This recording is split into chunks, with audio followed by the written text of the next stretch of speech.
Would you be willing to represent him? I have not talked to any attorneys at all about it. Would you be willing to represent him? I do not practice criminal law and have never tried a criminal case, so I don't know the answer to that. Thank you very much. It has been many hours now since newsmen gathered in the corridor have seen Oswald. But the long vigil now pays off, and this time Oswald has something to say to them.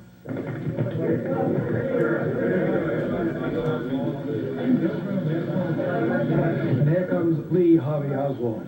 His back is to you, you can't quite see him. His face is still... Basic fundamental hygienic rights, I mean, like the shower and the clothes. Before he's pushed into a door for questioning, he said he would like certain basic fundamental rights, including the right to take a shower. Now, of course, we don't know if he's deprived of this privilege that he calls a right. A group of tall and husky Dallas deputies herded him into room 317.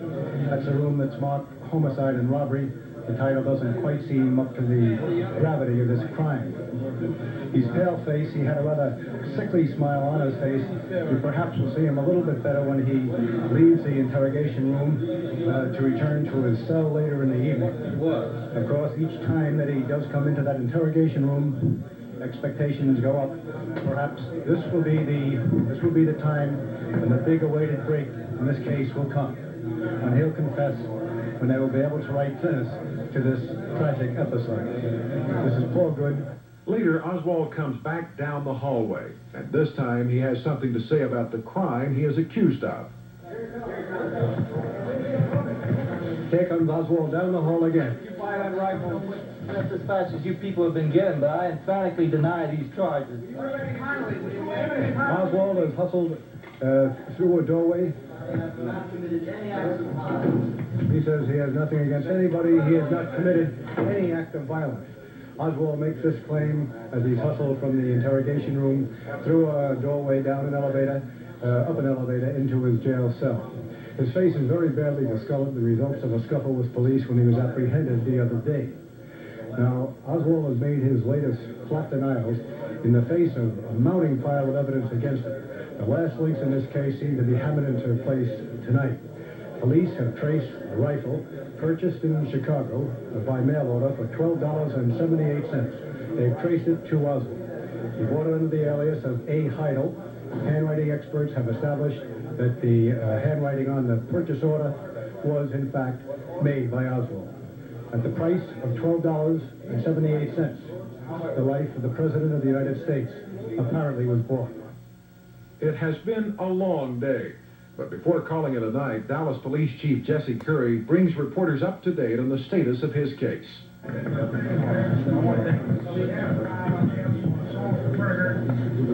Assault what? Assault to murder against Governor John B. Connelly.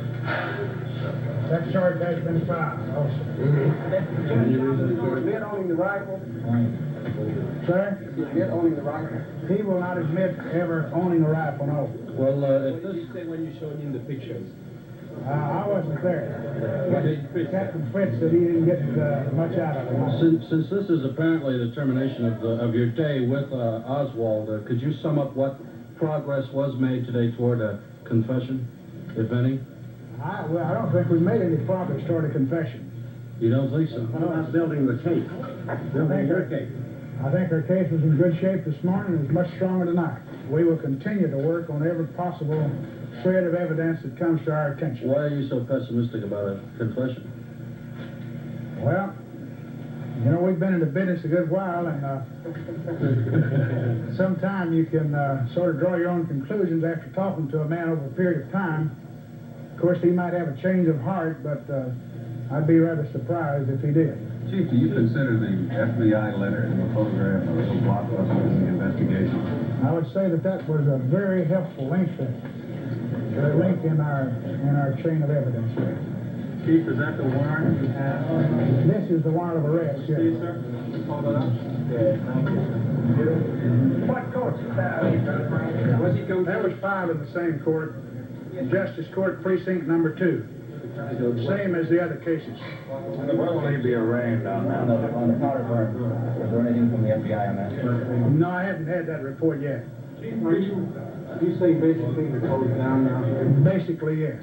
When will the arraignment be on this? I don't know. Tonight? No, I don't think so. Could you give us a typical reaction of Oswald when you show him, for instance, the picture? I was not present, so I couldn't give you that. Can you tell us why his mother and his wife were here today and what they did? They visited with him. I understand that he asked them to attempt to get his attorney, John Aft, out of New York. And I think that's what they were doing. Has anyone heard anything from that? Did you know? Well, it's hearsay with me, and I don't know who said this, but somewhere back in the office, someone said that they understood John Aft did not want to handle the case. Now, that's hearsay as far as I'm concerned. Do you think we'll have the final ballistics tomorrow? I think so.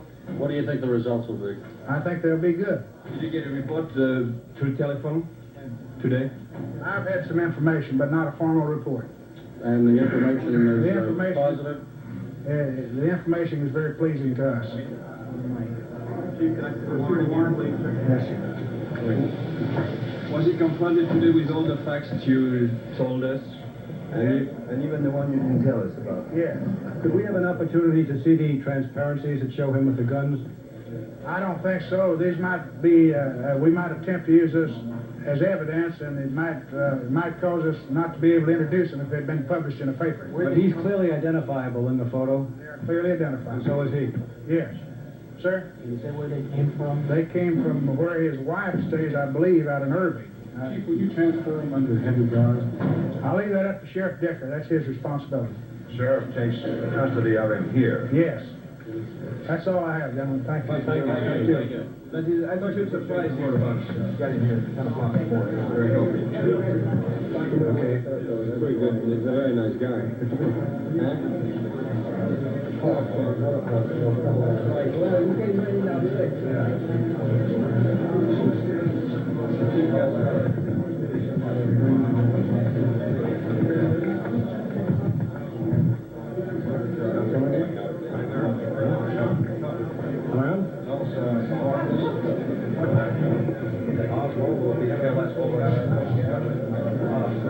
Police Chief Curry has just announced that Oswald will be brought to the county courthouse tomorrow at 10 in the morning.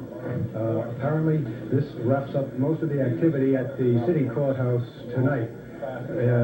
The police chief also expects that final ballistics test, and he says he's very encouraged by the preliminary test, should be completed tomorrow. Now, the final note I have in my hand, the official complaint called a beef sheet made out in the assassination of President Kennedy. And it says in part, the expired was riding in a motorcade with wife and Governor John Connelly and his wife. Witnesses heard gunshot and saw the expired slump forward. More shots were heard, and the expired fell into his wife's lap. Governor Connelly was also shot at this time. Car in which they were riding was escorted to Parkland Hospital by Dallas police officers. So, in official language, is summed up the death of a president.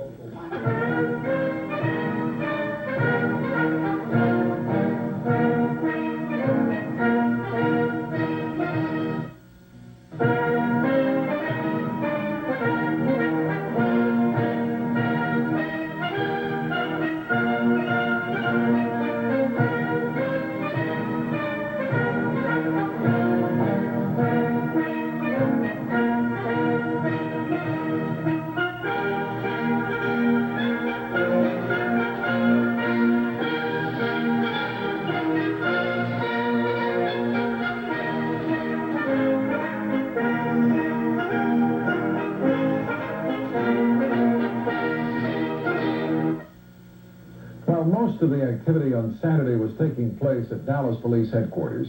The rest of the country was still in shock. Newspapers published their first extra editions since the end of World War II. Flags all over Dallas were flying at half-staff. People flocked to Dealey Plaza to see where it happened, to try and determine for themselves where the gunman was. The first of many wreaths began to appear in the plaza, and many local residents would begin recounting stories that would stay with them for the rest of their lives. Father Huber, could you tell us of your most vivid recollections of last Friday? Well, it was when I walked into the emergency room and saw there, lying on the portable table, the President of the United States wounded by the assassin. Wounded unto death, I should say, because we know that the wound was fatal. How did he look at that time? Well, he was covered with a sheet, but I removed it just about as far as, I'd say, halfway down his face in order that I might administer this rites of the church to him. His eyes were closed, and I could recognize him from pictures that I had seen. Of course, I saw him in the motorcade, but naturally didn't get too good a view as they passed by in a hurry. But he was easily recognizable. Did Mrs. Kennedy say anything to you at that time? Not at that moment. She was there during the time that I administered the sacraments to the president. And after that, she left the room, as I also did, and I spoke to her in the corridor, the adjoining corridor. I expressed my sympathy to her and the sympathy of my parishioners. And she thanked me for doing so and asked me to pray for her departed husband. I assured her that I would. Father, at that time, what were your own feelings? How did you react personally? I can scarcely express how I felt. I was just, like everyone else, I was stunned at what had happened. We could see that on the faces of everyone present. They were overcome with sorrow and grief at the loss of our president, especially since it came in such a tragic manner. Was the room at the time crowded? Were there a lot of people around? You mean the emergency room? No, there were perhaps a dozen people in there, doctors and policemen. Father Thompson, the priest who drove me to the hospital, Mrs. Kennedy, and I suppose some of the Secret Servicemen there. Do you believe you'll ever be able to forget those minutes? I scarcely think so. I think they have indelibly impressed themselves upon me for as long as I live. I don't see how I could forget that moment. Thank you very much.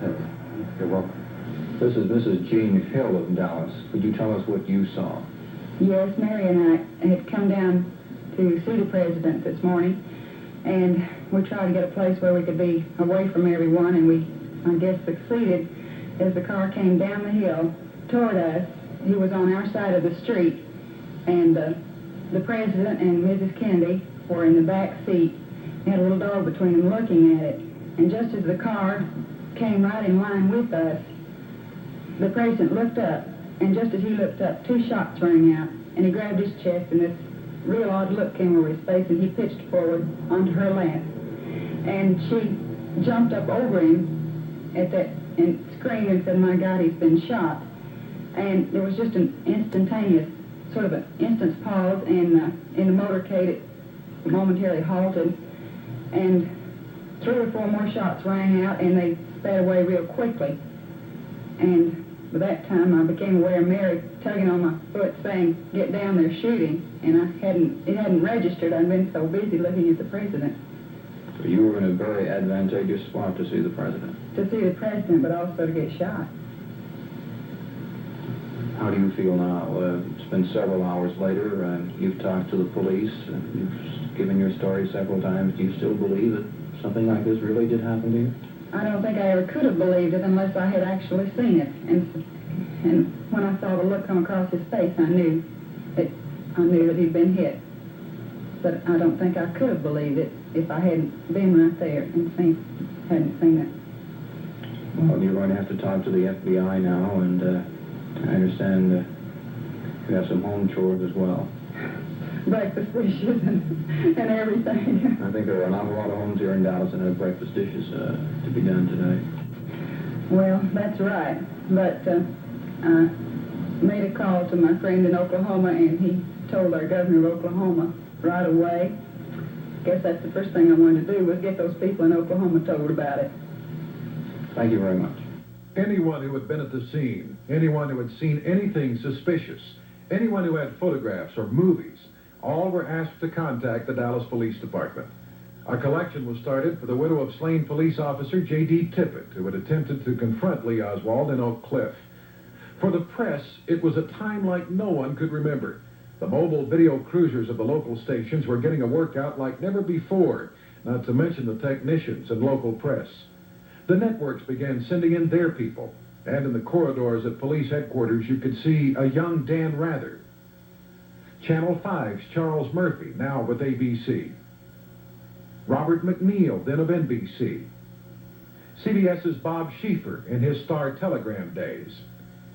And when things would get quiet in the corridor, the talk would turn to such things as who would be in the Cotton Bowl, Navy, or Pitt. There were very few female reporters. Channel 8 program director Jay Watson kept referring on the air to the boys in the newsroom. Police had recovered what they believed to be the murder weapon, and paraffin tests were being conducted to determine when it had been fired. Lee Oswald spent hours upon hours in interrogation, except for the brief time he was made available to the press. And at the end of that Saturday, the police believed they had the right man. It is night now at the Dallas City Courthouse. Inside, the corridors so busy during the day are deserted, and perhaps Lee Harvey Oswald in his cell up on the 4th floor sleeps, if he can sleep tonight. Or perhaps he lies on his cot and thinks of his bitter protest made today to newsmen. His protest that he's being deprived of civil rights because he, accused of murdering a president, can't take a shower. This has been another busy day at the Dallas City Courthouse. It's been a day of important developments as police officials tighten the web of circumstantial evidence tighter and tighter around Oswald. He continues to proclaim his innocence. He shows some sign, perhaps, of cracking up under the strain. But police officials say they see no chance of an imminent confession. In all this long day, there's one thing that strikes me particularly. It's a figure, $12.78. Now that's the price that police say Oswald paid to buy a gun from a mail-order house in Chicago.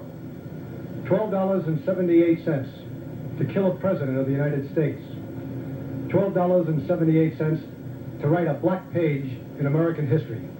$12.78 to bring grief and uncertainty to millions of Americans, to rock the world.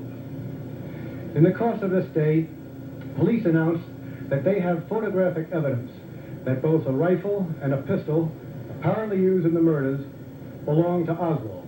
A picture of him carrying the rifle with the pistol slung on his hip. He was brought down to the 3rd floor for interrogation a number of times today. And each time he came through, he seemed more voluble, more eager to talk to reporters. From time to time, there was an almost silly smirk on his face as he shouted his innocence, said that he meant no harm to anyone, had never done a violent action to anyone in his life. But the gathering evidence continues to belie this protestation of innocence. The gathering evidence seems to indicate clearly that for whatever reason, a political cause, communism perhaps, this seems the most likely explanation, Oswald did indeed assassinate President Kennedy, wound Governor Connelly, and kill a Dallas policeman. Tomorrow at 10 o'clock in the morning, he's scheduled to be moved from here to the county courthouse, there to await arraignment and, of course, eventual trial. Now, he says that he's not having adequate protection for his legal rights here in Dallas. He wants a certain New York lawyer who's defended many leftist causes. Failing that, he wants the Civil Liberties Union to represent him. The head of the Dallas Bar Association, H. Lewis Nichols, told reporters that he's convinced Oswald can receive a fair trial in Dallas. However, he is in effect being tried right now in that most vindictive of courts, the court of public opinion. And as the evidence gathers, so does the feeling that this man Oswald killed the President of the United States, bringing, as we say, grief and anguish and uncertainty to millions of Americans. Dallas awoke to a crisp autumn morning on Sunday. Some would come downtown to Dealey Plaza. Some would go to church to observe special services in memory of the slain president, and others would stay glued to their television sets. We're talking to some local residents. How do you feel on this beautiful but tragic morning? Well, I feel very grieved, and it's very sad it happened in our city, but I don't think they should blame us, the Dallas people, which for it, because we were all gave him such a wonderful reception, and I believe he knew that before he was gone. It certainly was a wonderful reception. Do you feel any bitterness or hatred toward the accused assassin? Well, it's a feeling, it's rather hard to describe, and I just rather not say. There's just no words for it, really. And you, sir? Well, I think this was one of the greatest tragedies that could have come to America, and especially to the people of Dallas. I'm sure that people generally understand that the people in the citizenship of this city deeply regret the tragedy that occurred here. These floral tributes, what's your reaction to them? Oh, I think it's wonderful. I think that shows the spirit of Dallas. This is the assassination scene, where the presumed assassin stood with a rifle on the 6th floor of a Texas book depository and fired the fatal shots at the presidential caravan. This is a brilliant but cold Sunday morning in Dallas. We can see now, as the camera swings around, Commerce Street, the exact spot where, as the motorcade passed, the president was slain. You can perhaps now see also the flower wreath, the tributes that have been brought by the citizens of Dallas in memory of the president. Of course, within an hour from now, the presumed assassin, Lee Harvey Oswald, will be brought to the Dallas County Courthouse, virtually to the scene of the crime. We stand here beside a cross, a white cross, and we see in prayerful memory of our beloved president, John Fitzgerald Kennedy, from the men of St. Bernard's Church. Now, many of these wreaths have been brought by the children of Dallas, and they contain touching little tributes. In memory of our Mr. President, reads one, signed by Tammy and Cindy Saxon. One simply says, "We grieve." There's a flower wreath made out of paper, obviously homemade by some children, to our beloved president. And one says, "From the Federal Republic of Germany." Perhaps the most touching of all, it's a typical Texas phrase, "We are all so sorry." Now, in about an hour, to this scene will be brought Lee Harvey Oswald. Crowds are already beginning to gather. There were about 1,000 people here last night, expecting that he would be brought over then. The crowd last night was orderly, and no trouble is expected today. Once Oswald arrives, he'll be brought inside the courthouse, very quickly booked, then inside to his cell. There is, of course, a possibility that his cell will overlook the exact spot of the assassination. In that cell, Oswald will await a jury trial. Capital punishment is being asked. The man who will prosecute him has tried 24 capital cases.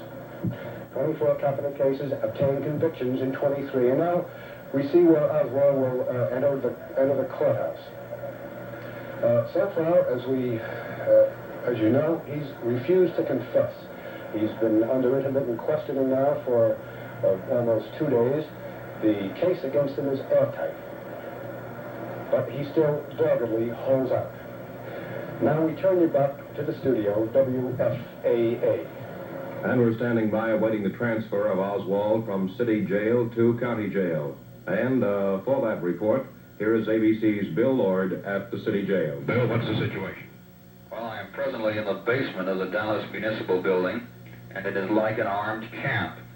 For the past half hour, scores of police have been filing past me, carrying riot guns and rifles. Police officials are frankly worried. They don't want anything to happen to Oswald. They firmly believe that he is the man who killed the president. They want to make sure he is safely transferred to the county jail and that he does stand trial and is convicted.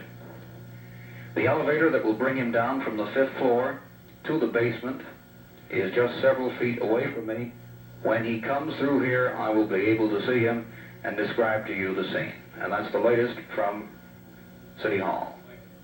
Thank you, Bill. We have other remote facilities at the county jail now, awaiting the arrival of Lee Oswald from the city jail to the county jail. And for the situation there now, here is ABC's Roger Sharp reporting. At the scene of last Friday's assassination, heavy Sunday traffic filing by along the Elm Street approach to the Triple Underpass. A crowd of several hundred Dallas citizens has gathered along the Houston Avenue side of the Dallas County Courthouse, the route of the presidential motorcade, the area where President Kennedy passed moments before the fatal shots rang out. This is a curious crowd, no obvious anger in their faces, but all possible security precautions have been taken. Policemen are stationed at every 15 feet along the entire block. This crowd, by the way, is considerably larger than the crowd that lined this very same street more than 46 hours ago when the presidential motorcade moved by. Police have blocked off the courthouse building itself. Sheriff Bill Decker, Dallas County Sheriff Bill Decker, has done everything possible to assure strict security. No one is inside the courthouse building, which houses the county jail, other than authorized personnel of the county sheriff's department, authorized federal officials, police officials, or accredited newsmen. This is the Texas School Book Depository building, directly catty-corner across Elm Street from the courthouse. It was on the 6th floor of this building, from the corner window, that the assailant, the assassin, fired the fatal shots from the bolt-action 6.5 millimeter Italian rifle. From that window, the shots covered a distance of approximately 250 to 300 feet, down to the point along the Elm Street approach to the underpass where the president was shot. From inside the courthouse compound, the motor entrance to the county sheriff's office, our cameras will show the approach of the car that will carry Lee Harvey Oswald into the courthouse building. He will be housed in the jail of this building. He may possibly be in the cell that will face the assassination scene. He will be within 100 yards of where President Kennedy died. Lee Harvey Oswald will spend most likely the next couple of months in this building. He will be here through his arraignment and through his trial, which will probably come sometime in early January. We're inside the county courthouse, which the presumed assassin, Lee Harvey Oswald, is soon to enter. He'll be taken immediately to a booking room, and a very historic booking will be made. Next, into an ID room, where he'll be photographed and fingerprinted. And then, representatives of the press will have their first opportunity for a real front-to-front confrontation. Now, our big television cameras can't fit in that room. We'll shoot that on sound film, and just as soon as that's processed, you'll be able to see it. After the press has its time with Oswald, he perhaps will be given a set of prison clothing, or he may be allowed to retain his own. And then he'll be brought to a cell. It'll probably be a special cell about 10 feet by 10 feet with a steel cot, a wash basin. That's about all. There's a possibility, only a possibility, that that cell may have a window giving out on the assassination site. This is Paul Good returning you to WFAA. And we are still standing by, awaiting on the movement of the prisoner Oswald. We still have ABC's Bill Lord on the phone from City Hall. So once again, Bill Lord, what is the situation at ABC's at the City Hall? Well, Bob, we are waiting and waiting. It is anticipated that he will be moved because extreme precautions have been taken. As I said before, the police are worried. They are so worried they've talked about the possibility of moving him in an armored vehicle, not just the normal sheriff's vehicle. And when this arrives, we'll know that this is the cue for Mr. Oswald to be brought downstairs and transferred to the car. Bill, what about the armed precaution down there? Are there weapons visible? There are many weapons visible. Riot guns and rifles are on display. The officers have them in their hands. They are ready to prevent anything they possibly can. There are perhaps 200 or 300 people outside the City Hall waiting to see the transfer of Oswald. All right, very good, Bill. Thank you very much. Bill Lord, ABC, standing by at City Hall. And now I think once again we'll go down to the county jail, and where Roger Sharp is standing by outside. Roger? Outside of the county courthouse here, in the distance, some 300 feet from where I am standing, the area directly adjacent to the assassination point, the park area where during the past 24 hours, numerous floral wreaths have been laid by various Dallas citizens and organizations. The first floral arrangement was placed early yesterday morning by a lone man, Mr. Henry Stanton, who placed the flowers there in memory of the president with a simple inscription. Bob Walker, WFAA-TV, Dallas, Texas, interrupting. There's been a shooting at Dallas Police Station as Oswald was being transferred. For details, Bill Lord, ABC at City Hall. Bill. Just 1 minute ago, they were bringing Oswald out. He had apparently changed clothes. He was just going out the door, heading towards the armored car, and there was a bang. We believe it was a shot. And apparently, what has happened to him, we do not know at the present time. Policemen rushed to the scene, attempting to ascertain what had happened. Photographers were taking pictures. Is there someone down on the floor over there? Is there someone injured down on the floor? Apparently, Oswald is the word we get, but this is unconfirmed because no one can really see what has happened. There was a shot, one shot, and everyone here jumped to see what had happened. Apparently, Oswald was shot by a small, elderly man. An elderly man with a small revolver. Where I'm standing... How far are you away, Bill? I'm about 20 feet away from apparently where Oswald is. If this is Oswald down on the floor, I cannot see him. There's a bench in between me. But they are examining a man who was on the floor, and the police look very concerned at this moment. The report is that an elderly man with a small revolver. Again, I caution that this I did not see, but these are the reports. There is someone down on the floor. A detective put his hand up on his forehead, shaking it. Oh, no, this has happened. There are 2 men down, apparently, but only one shot was fired. Can we get confirmation? Is that Oswald? They saw Oswald lying on the floor. He is injured. They're taking him back upstairs now. His shirt is ripped open. Can you tell where he was shot, Bill? No, we cannot tell that. No, we're not sure if that was Oswald. They believe that might have been the man who did the shooting. His shirt is ripped apart. Oswald is on the floor. At the other end of town, Dallas Sheriff Bill Decker is awaiting the arrival of his new prisoner when he gets the word that something has happened. Sheriff Decker, this is Roger Sharp of Channel 8 WFAA-TV. Yes, sir. Sheriff, no, other than what has come over your TV coverage, I understand that he and a police officer both have been shot. There wasn't there two.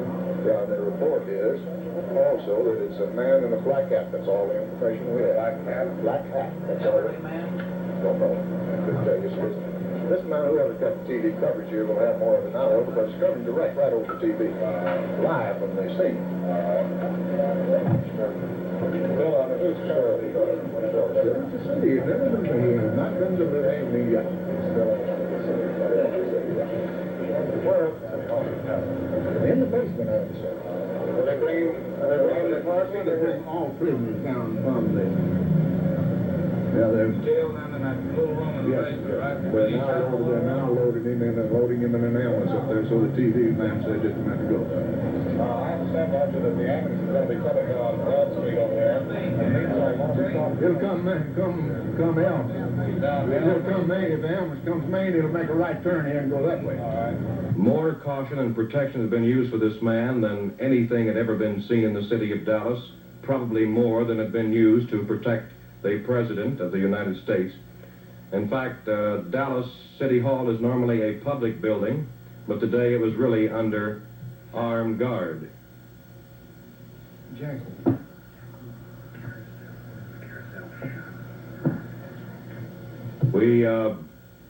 Is this a confirmed report as to who did the shooting?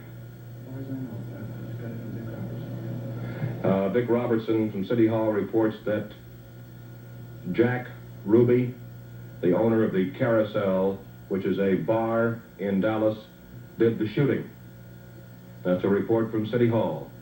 Evidently a report taken from that statement that Police Chief Jess Curry was just to give. But Jack Ruby, owner of the Carousel in Dallas, reportedly did the shooting.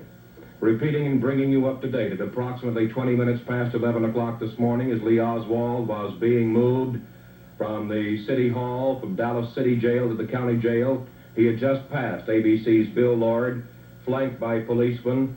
The moment he went out of Lord's sight, a shot rang out.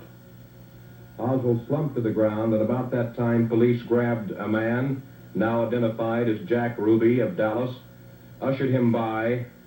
Oswald, meanwhile, lying prostrate on the ground, clutching his left side. Oswald then was placed in an ambulance and sped out to Parkland Hospital. And so far we have no report on his condition from Parkland Hospital. But we do have word that Jack Ruby, the owner of the Carousel in Dallas, was the person who shot Lee Oswald, the man who assassinated President John Fitzgerald Kennedy. There was some talk this morning of taking him in an armored car from the City Hall to the county jail. Whether that was to have been accomplished, we don't know. Bill Lord did not say anything about an armored car, except that he did hear this morning that it had to be carried in a sheriff's vehicle because he was going to the sheriff's jail. However, we did not know if that was to take place because Oswald never did get in the car. He was taken in an ambulance. He has been shot. A wild scene, of course, developed in the basement of the City Hall. At one point, detectives and police officers trying to get the wounded Oswald back into the booking office jammed themselves in the doorway and got stuck. Oswald was dressed in a pair of black trousers, a tan shirt, and black sweater.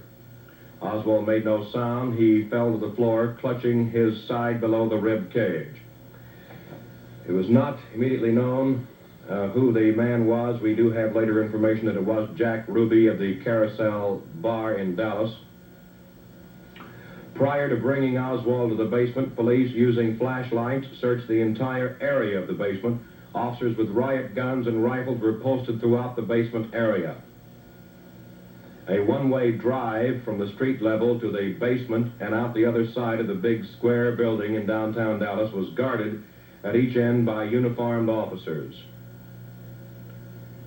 All persons entering the basement area were presumably checked and cleared by the police. All newsmen had been required to show credentials before being allowed into the basement area. In the excitement, with officers running around the basement, small man was hustled into the prison elevator and taken upstairs. Oswald's head wobbled back and forth as the stretcher was slid into the ambulance. An armored car was blocking the way of the ambulance and it had to be moved. One shot was fired. The shot could be heard plainly. In fact, you may have heard it. I heard it over the telephone. Dallas Sheriff Bill Decker says he understands a police officer has been shot too, possibly by the same bullet that did strike Oswald. Oswald was the only wounded person, however, brought to the emergency ward at Parkland Hospital. And Police Lieutenant George Butler has identified the man that did the shooting as Jack Ruby, a Dallas nightclub owner. And that's all that we have. That should bring you fairly much up to date. Oswald, repeating, was shot, was put on a litter, was holding his left side. An ambulance apparently had been standing by in case of emergency. It was rushed up, and Oswald put into it, taken to Parkland Hospital. He was going in the very emergency entrance out there where the body of President Kennedy was taken earlier and where the president died. Some more details as we have them. Oswald supposedly let out a cry of anguish and grabbed his stomach. It was a gasp.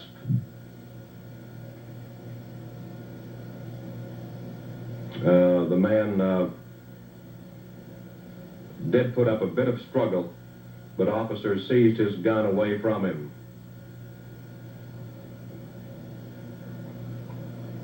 And we have received word that Oswald is at Parkland Hospital at this time. Dean said, one man up there said that the suspect, Ruby, was mumbling as officers seized him. So far, we do not know the type of pistol that the man used. But, repeating, police have identified the man they seized as Jack Ruby, the owner of the Carousel Lounge, a striptease place on Commerce Street about 4 blocks from City Hall where the shooting took place. Oswald was shot about 2 miles from where he assassinated President John F. Kennedy last Friday, shortly before 1 o'clock Dallas time.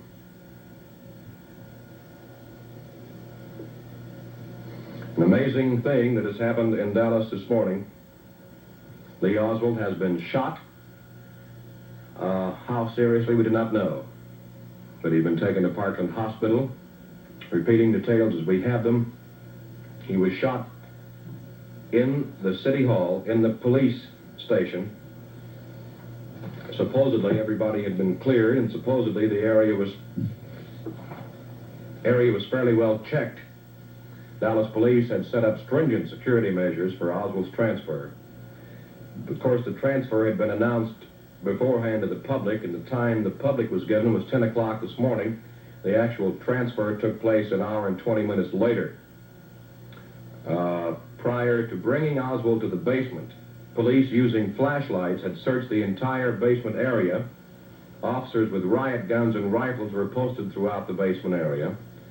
A one-way drive from the street level to the basement and out the other side was guarded at each end by uniformed police officers. All persons entering the basement area, presumably, had been checked and cleared by the police. All newsmen had been required to show credentials before being allowed into the basement area. In the excitement with officers rushing around the basement, the man was hustled into the prison elevator and taken upstairs. Oswald's head wobbled back and forth as the stretcher was slid onto the ambulance. An armored car was blocking the way of the ambulance, and it had to be moved. And as far as we can ascertain, only one shot has been fired. Dallas Sheriff Bill Decker says he understands a police officer has been shot, possibly by the same bullet that struck Oswald. However, Oswald was the only wounded person. Yes, Walker. I'm on the network feed now. What?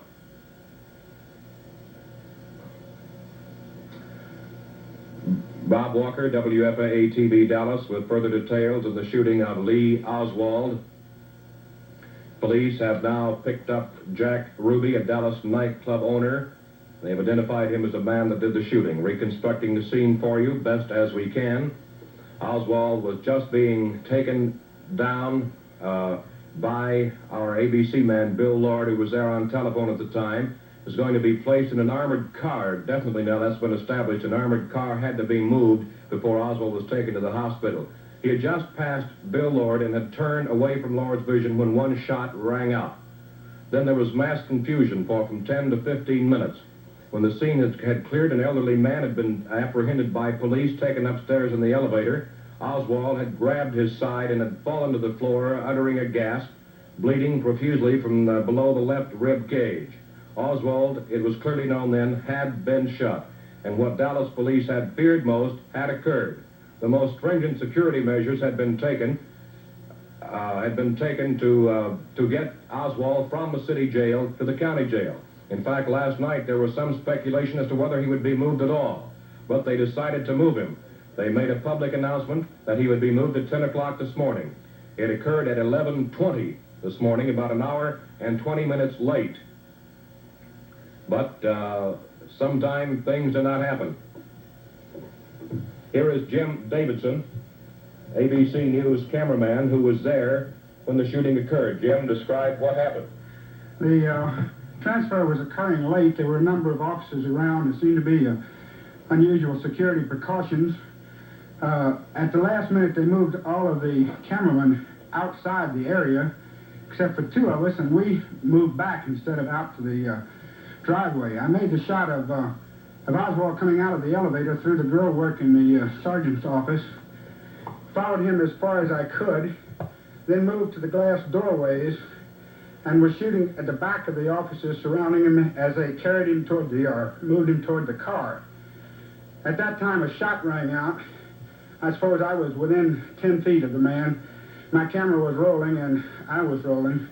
The officers immediately grouped around Oswald and grouped around somebody else. It was a scuffle. Guns were drawn, and they rushed the man they captured and Oswald back into this office on the basement of the city hall. We backed up into the thing, and I shot through the grill work.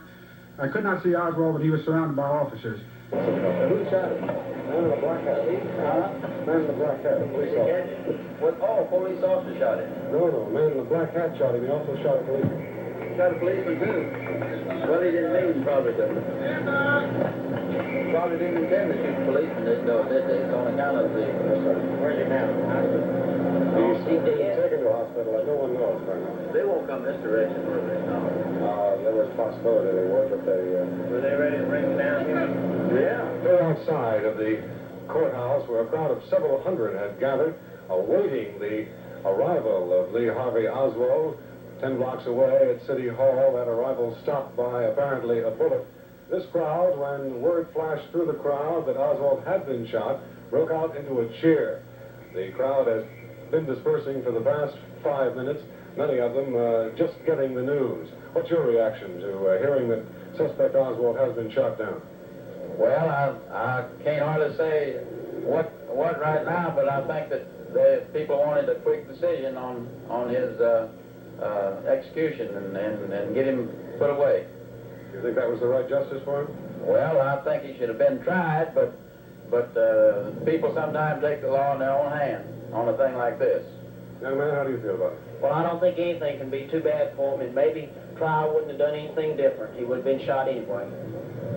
What about you, Cameron? Well, maybe the Lord wanted it this way, and maybe he didn't. Maybe this is the best thing for him, I guess. Maybe it's not. Well, how do you feel about the shooting of Oswald? Well, I just feel like this is too good for him. I think he should have had a trial. And I think he should have suffered more than what he has suffered now. And longer. Were you drawn out here today by the prospect of getting a good look at him? Was that why you were here? No, we just came down to see where the president was shot. How do you feel about it now? Well, I'm just real sad. Sir, what is your reaction to what has happened this morning at City Hall? Well, I think he got what he deserved if he's the one that did it. Had you come down here to see him yourself? No, I'm waiting for a train at 1 o'clock, and I just happened to stroll down to see the scene of the accident. I've walked down through here many times, Cleveland, Ohio. Thank you very much, sir. As you can see, a crowd genuinely not very sorry that Oswald has been the victim of an assassin himself. The crowd here agreeing that there should have been a trial, but apparently there is a sentiment, as evidenced by the cheer that did ring out when the word was flashed. The scene here of anticipation has quieted now, and the scene is much different. This is Roger Sharp on Houston Street, directly opposite the Dallas County Courthouse. Hey, sir, officer. Yeah, he's got to be here. There he is. Here he comes. Now the prisoner wearing a watch sweater is changed on his t-shirt.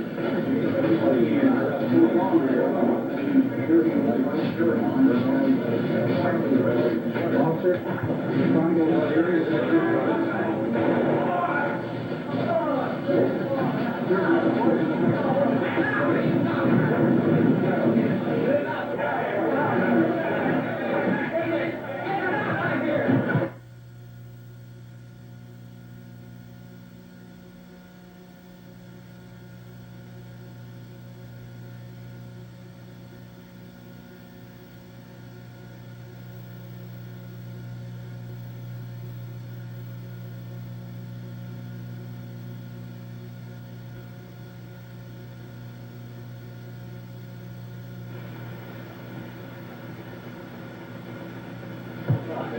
Policemen rushed to the scene, attempting to ascertain what had happened. The photographers were taking pictures. Is there someone down on the floor over there? Is there someone injured down on the floor? Apparently Oswald is the word we get, but this is unconfirmed because no one can really see what has happened. There was a shot. One, if this is Oswald down on the floor, I cannot see him. There's a bench in between me. They are again, I caution that this I did not see, but these are the reports. There is someone down on the floor. A detective put his hand up on his forehead, shaking it. Oh, no, this has happened. They saw Oswald lying on the floor. He is injured. They're taking him back upstairs now. His shirt is ripped open. No, we cannot tell that. That's apparently the man who did it. No, we're not sure if that was someone else lying on the floor. It might have been the man with the arm. Is that Oswald on the floor? He's bleeding.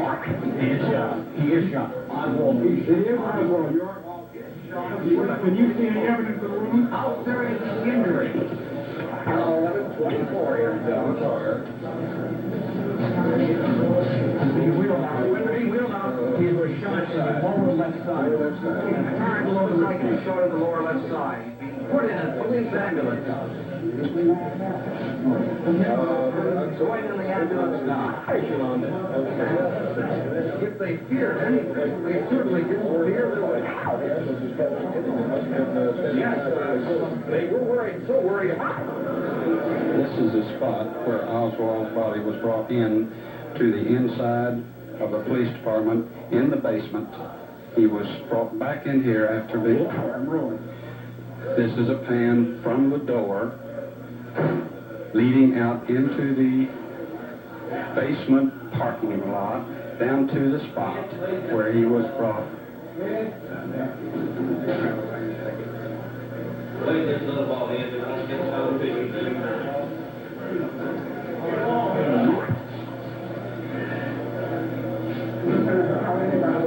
Upstairs. Was that the man that shot the man, or do you know? That is the man that shot the man.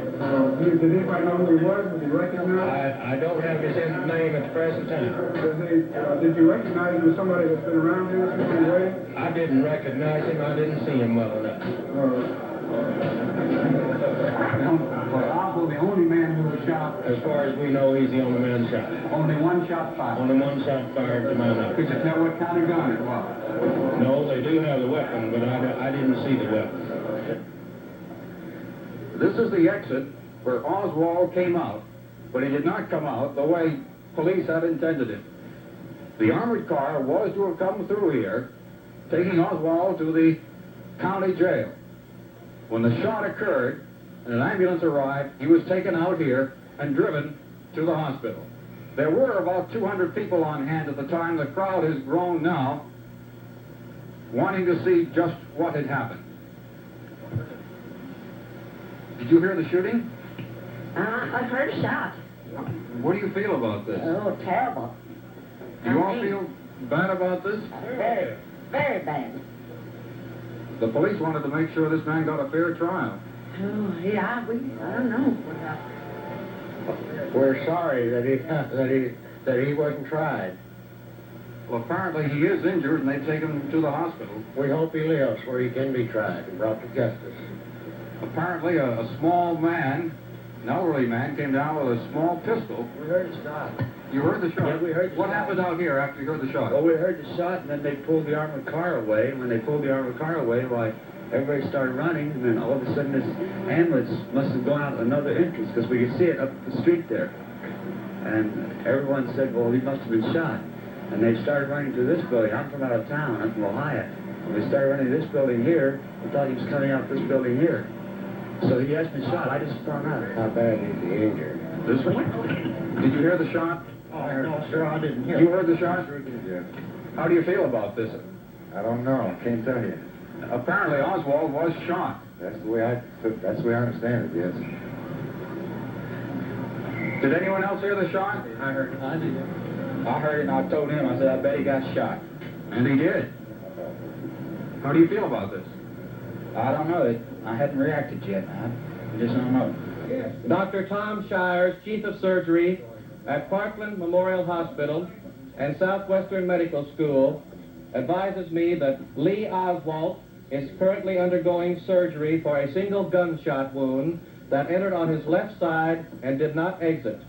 The patient is in extremely critical condition.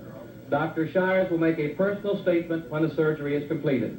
Mr. Landrigan, you indicated that you had made some preparations for this eventuality. As I said, our job is to be prepared. We had received word that there was quite a crowd down there, and on the possibility that there might be some type of disorder, we had alerted our emergency room to be prepared. You expect him to be in surgery for several hours. That's correct. This requires the removal of the bullet?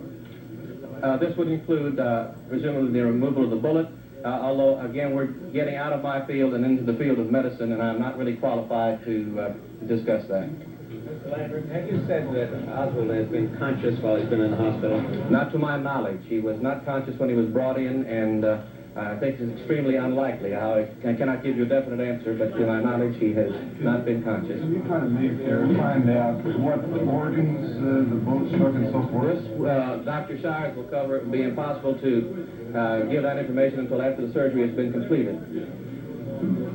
Did you see Oswald when he was brought in? Yes, sir, I did. How did he look? Could you describe for us how he looked? Pardon me? Could you describe for us how he looked when he He did was extremely pale, ashen colored. There was not a great deal of bleeding, obvious. Was he still? Yes, he was still. He was breathing. Was he wearing? He wasn't breathing? He was breathing. Was he breathing with an oxygen mask? The time that I, at the time that I saw him breathing, he did have an oxygen mask on, that's correct. Were you able? Wearing the blanket over him and he had street clothes on? To the best of my recollection, he had street clothes on, and there was some hospital linen also on the cart. I don't have a very clear recollection of that, I'm sorry. Were you able to see the gunshot wound? No, sir. Thank you very much. You're welcome. Soon, there's another statement. The Assistant Administrator, Stephen T. Landrigan, is about to make a new statement on the current condition of Lee Oswald. All right, gentlemen, I have a statement. Mr. Landrigan. We can make it. Dr. Tom Shires has sent word down that the patient, Mr. Oswald, has a massive injury to the abdomen with major vessel injury. Bleeding has been controlled. However, the patient developed a cardiac arrest and is now undergoing open chest cardiac massage. Let me elaborate. A cardiac arrest means a spontaneous stopping of the heart. The chest was then opened, and the surgeons are at the present time with their hands massaging the patient's heart to try to restore a normal heartbeat. I'll repeat that.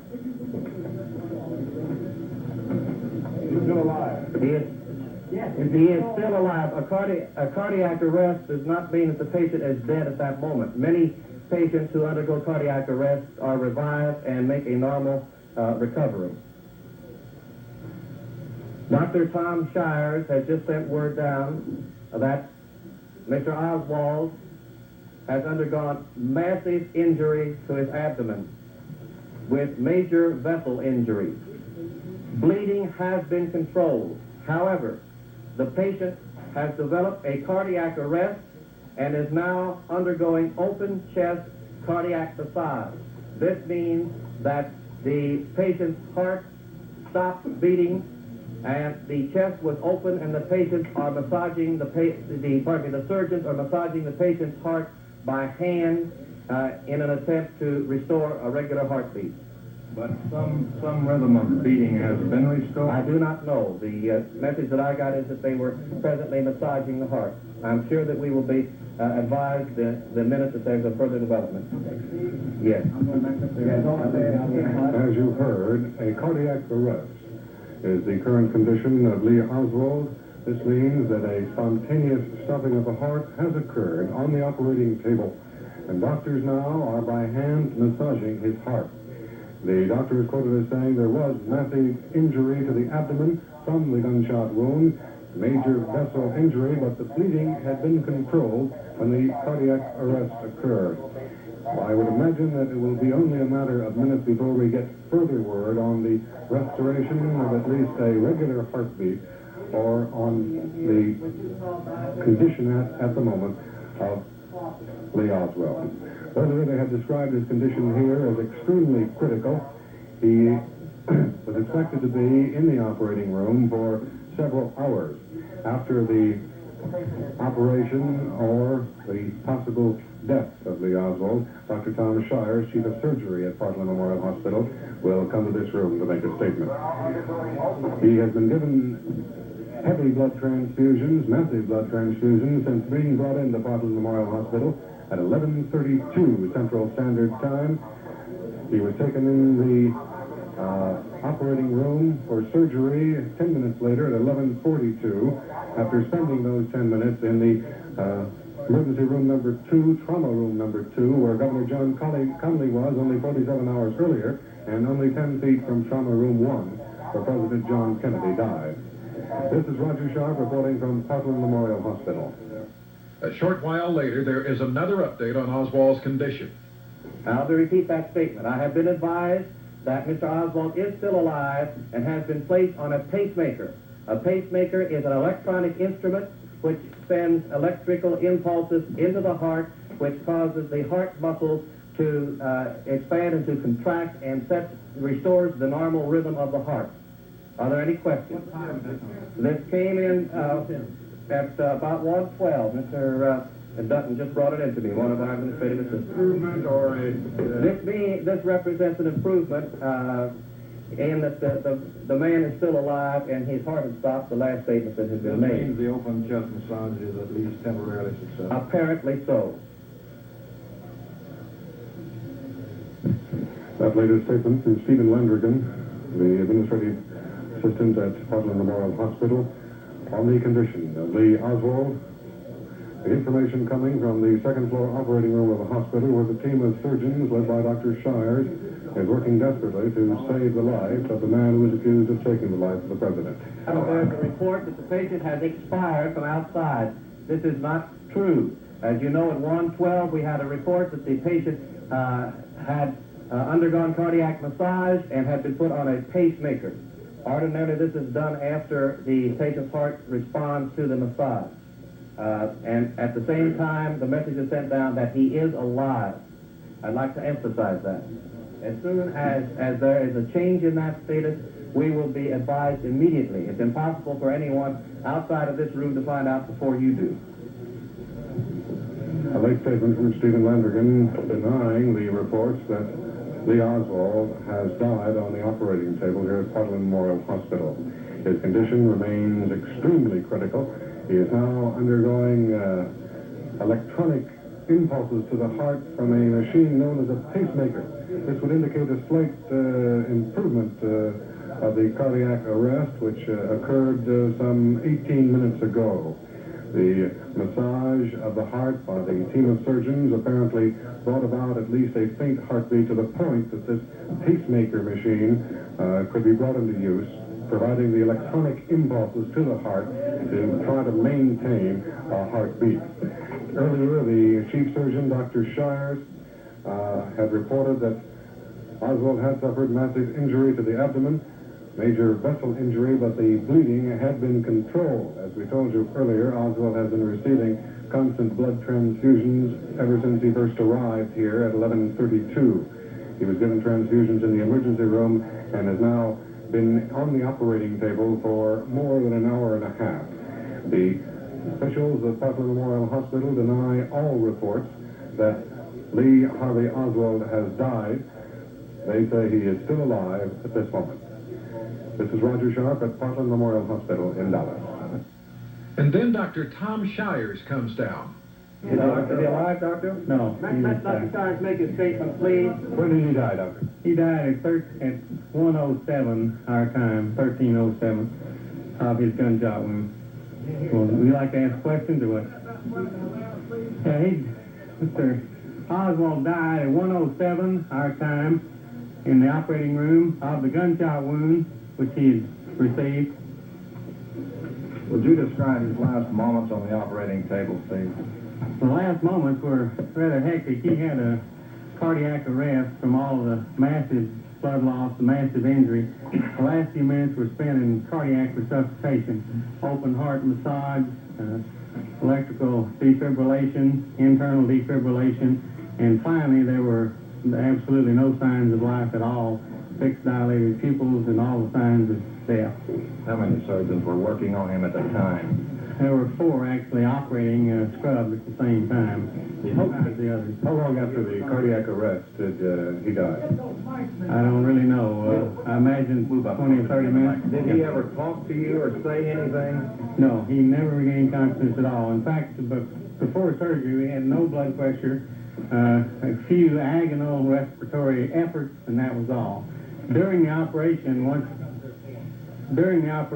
we got control of the major vessels, the aorta, the vena cava, the kidney injury, we had a blood pressure for a time, but then we had the cardiac arrest, which was obviously incident to massive blood loss, the anoxia that had occurred. This was again a fatal wound that he received. Was there ever any chance for him to recover? Well, there's always a chance as long as you have signs of life, and we had at least a heartbeat preoperatively, so there was a slight chance. So What was your impression when you first saw him, though? Did you have any hope on your first impression for recovery? Not much, although again, there's always a chance. The course of the bullet wound through the upper abdomen was such one could feel the bullet under the skin on the right side, the entrance wound in the upper abdomen on the left side. We guessed that he had injured all the major vessels in the between space, and sure enough he had. What organs? From left to right, this went through the spleen, then into the pancreas, then the aorta, the vena cava, the right kidney, right lobe of the liver, out into the subcutaneous area. It's just transected. Was the bullet under the skin, just under the skin. Under the back? On the right side? On the right side.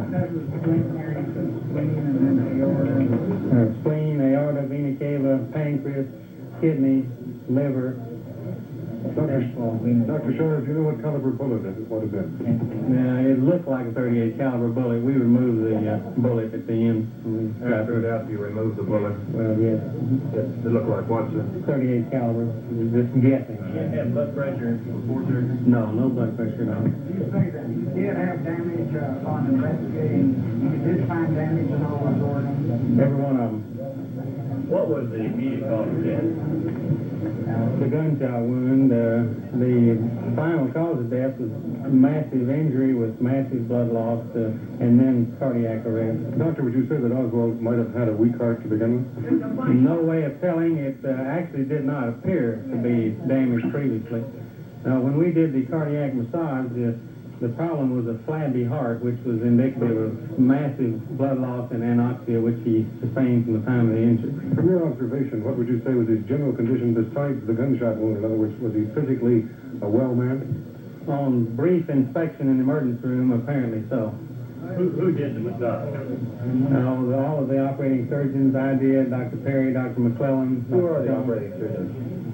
Dr. Perry, Dr. McClellan, Dr. Jones, and three others besides me. They just happened to be in the building at the time? We were all in the building.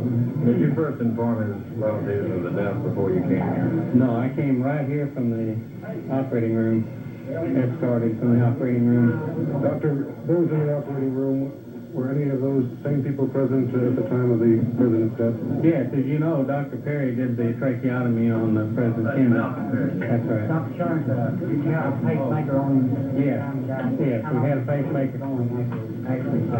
Until there were absolutely no signs of life. How long that was, I don't know, several minutes. Defibrillator still on? Defibrillator was used several times, yes. It determined death was at about 1:07 p.m. That's right, 1:07.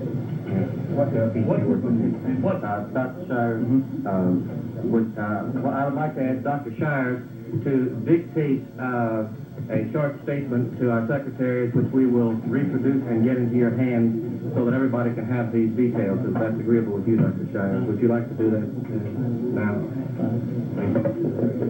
You've heard the story from Dr. Tom Shires, the chief of surgery here at Portland Memorial Hospital, on the death of Lee Oswald.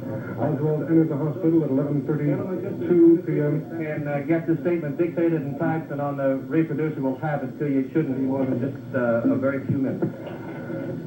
Stephen Landrigan, the assistant administrator of the hospital. As we were saying, Dr.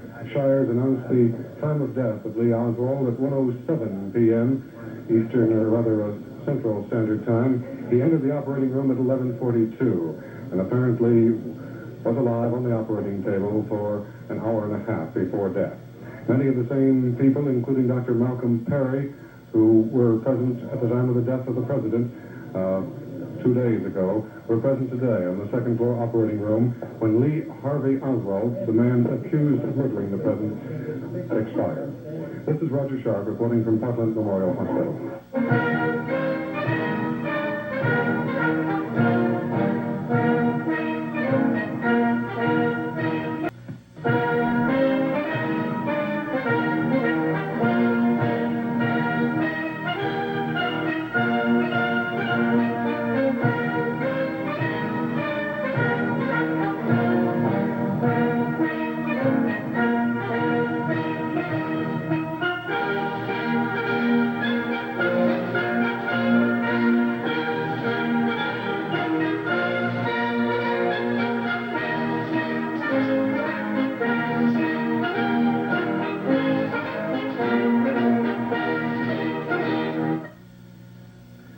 Sunday, November 24th, 1963.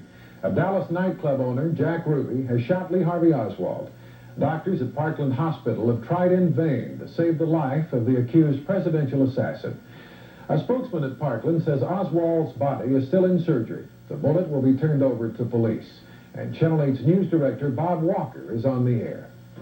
Lee Harvey Oswald is dead. The assassin who felled the president 48 and a half hours ago is dead of an assassin's bullet.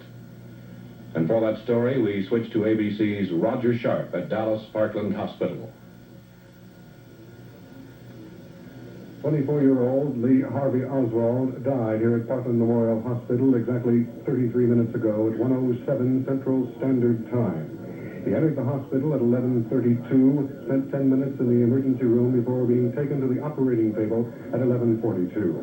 He suffered a cardiac arrest in the midst of surgery, and a team of 6 or 7 doctors, led by Dr. Tom Shires, the chief of surgery here at Portland Memorial Hospital, performed open-heart massage to attempt to bring Oswald back to life. He survived the cardiac arrest long enough for them to attach a pacemaker machine providing electronic impulses to the heart, but this failed to bring him back to life, and he expired on the operating table at 1:07. Dr. Shires told us a few moments ago that the bullet had entered the body in this area going through the spleen and being lodged in this area of the body. The bullet was removed. It appeared to be a .38 caliber. As you know, it was fired from a pistol. The brother of Lee Oswald was in the hospital at the time of death. He was being held in a room incommunicado at the request of the United States Secret Service. Because of the attack and assassination of Lee Oswald, there has been strict security here at the hospital, all newsmen and reporters being searched by police at every door.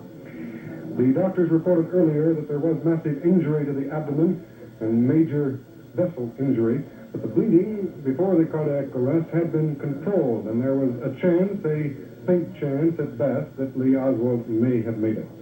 The same doctors for President Kennedy, at least one doctor, Malcolm O. Perry, was in attendance at the death of Oswald. Oswald has been taken from the operating room to the morgue here at Portland Memorial Hospital.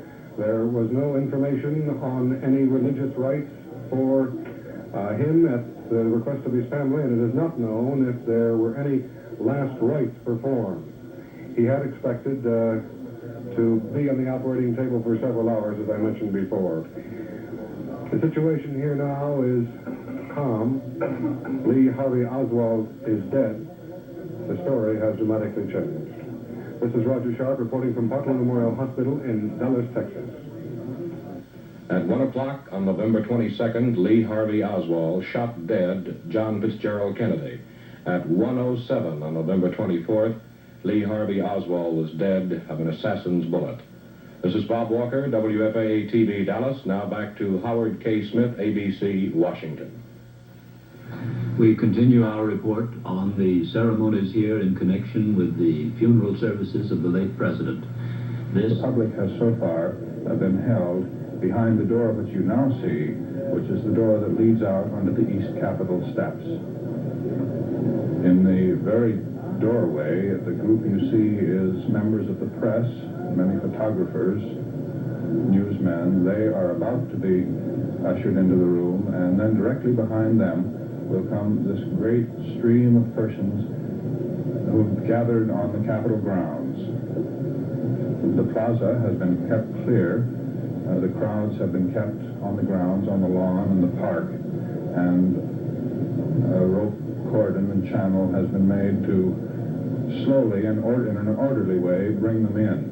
As they come up the Capitol steps, they will be walking far abreast, and as they enter the doorway, which you now see, they will divide to two abreast, and then going around the circle of velvet ropes, which has been placed around the outside of the rotunda, they will go single file. Bob Walker, WFAA-TV in Dallas. We have further details from Parkland Hospital, and for that report, we switch to Paul Good.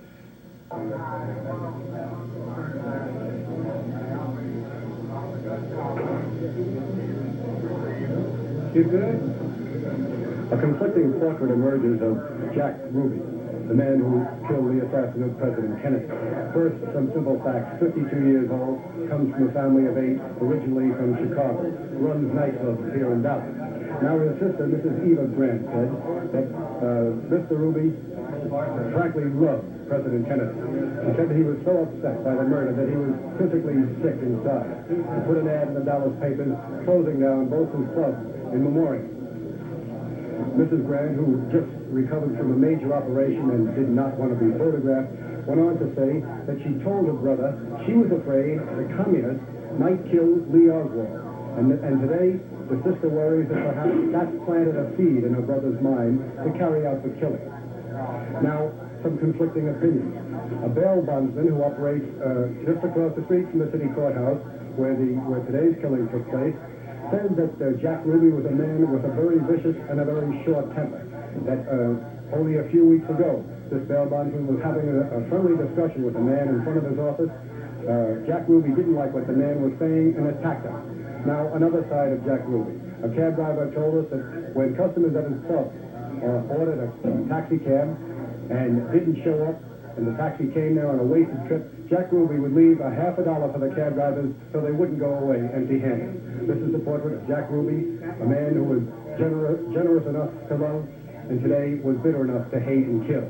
This is Paul Good in Dallas, going back to Bob Walker. Lee Harvey Oswald is dead of an assassin's bullet himself. And for further details, we take you to Roger Sharp at Dallas Parkland Hospital.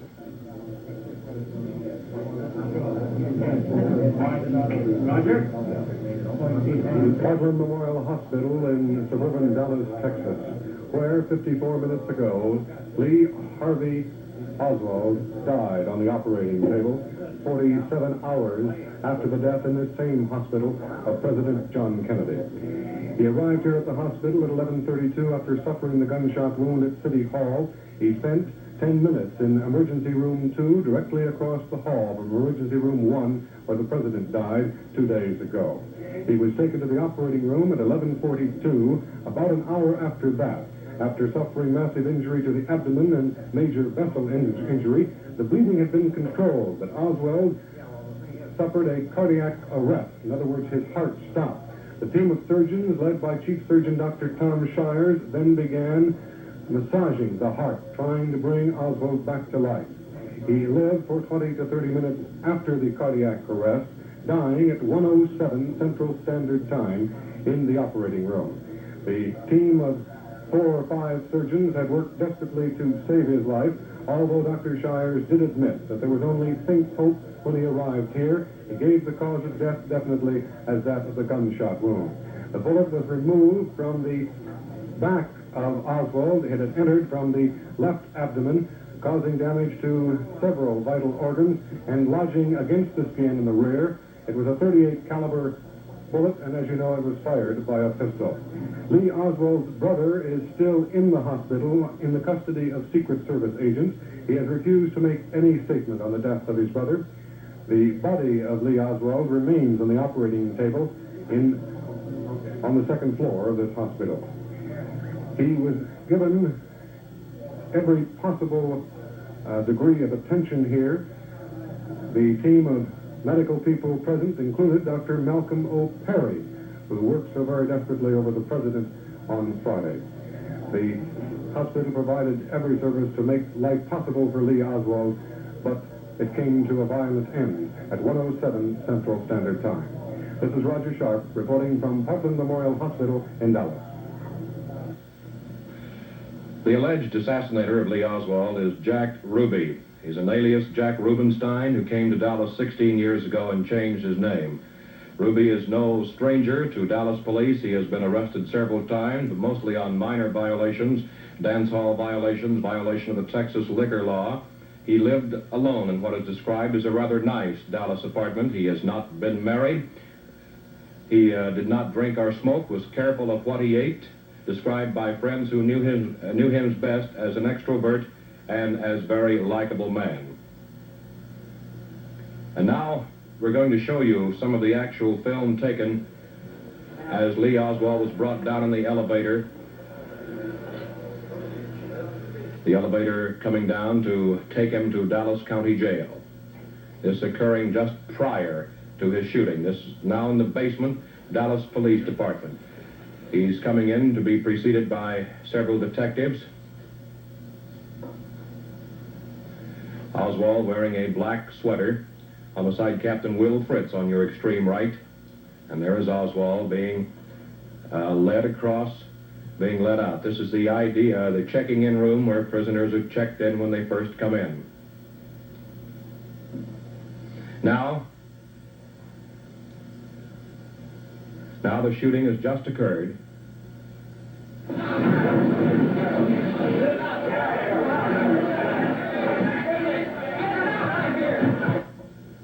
Get him out of here, they yelled. Bringing him inside.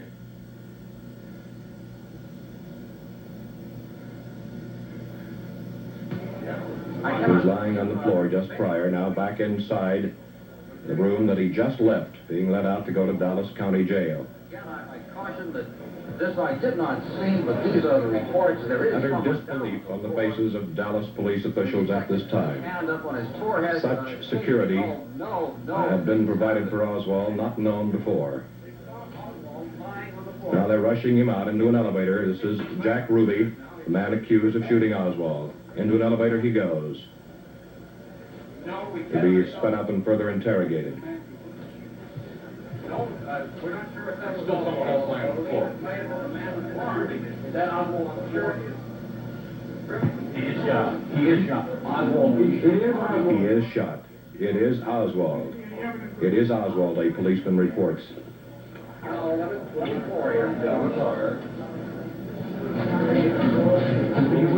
He's still alive at this time, wheeling his body out to an ambulance, badly wounded.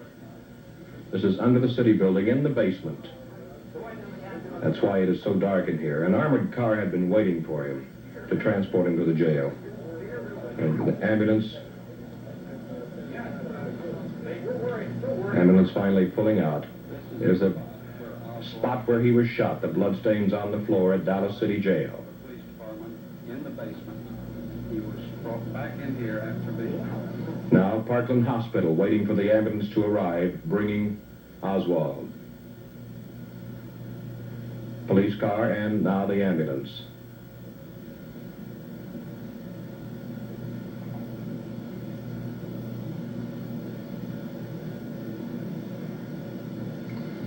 Now Oswald being brought out of the ambulance, taken to emergency ward at Parkland Hospital. Same entrance, same door, of which President Kennedy was taken just 2 days ago. The confusion.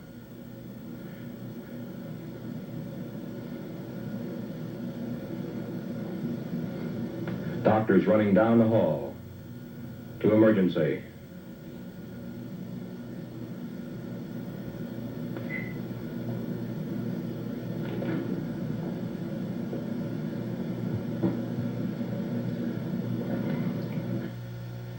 Jack,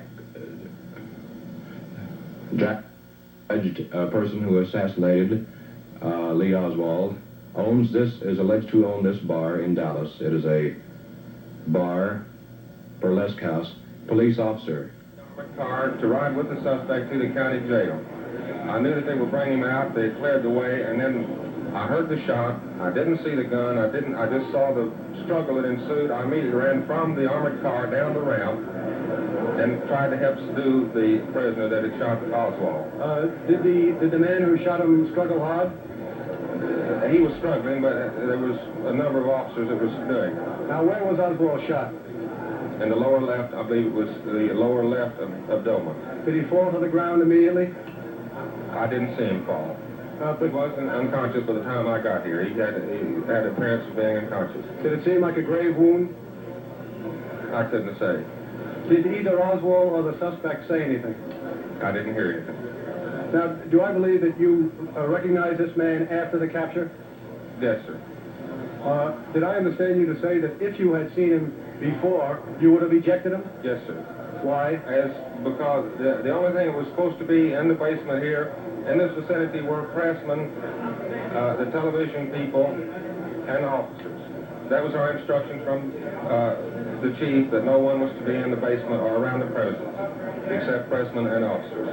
Well, now, as Oswald was escorted out, were the policemen to either side of him? Weren't there any in front of him? Yes. How did the man get by the policeman in front? The only thing I know is that someone said he jumped. Now, I didn't look around until I heard the shot and I saw the smoke. And then the struggle was going on. Thank you very much. Paul Good, ABC, at the Dallas City Prison. And now this amazing picture, the instant before the shooting, taken in the basement. That's Oswald between two detectives, Jack Ruby on the right with the gun aimed almost at Oswald's heart.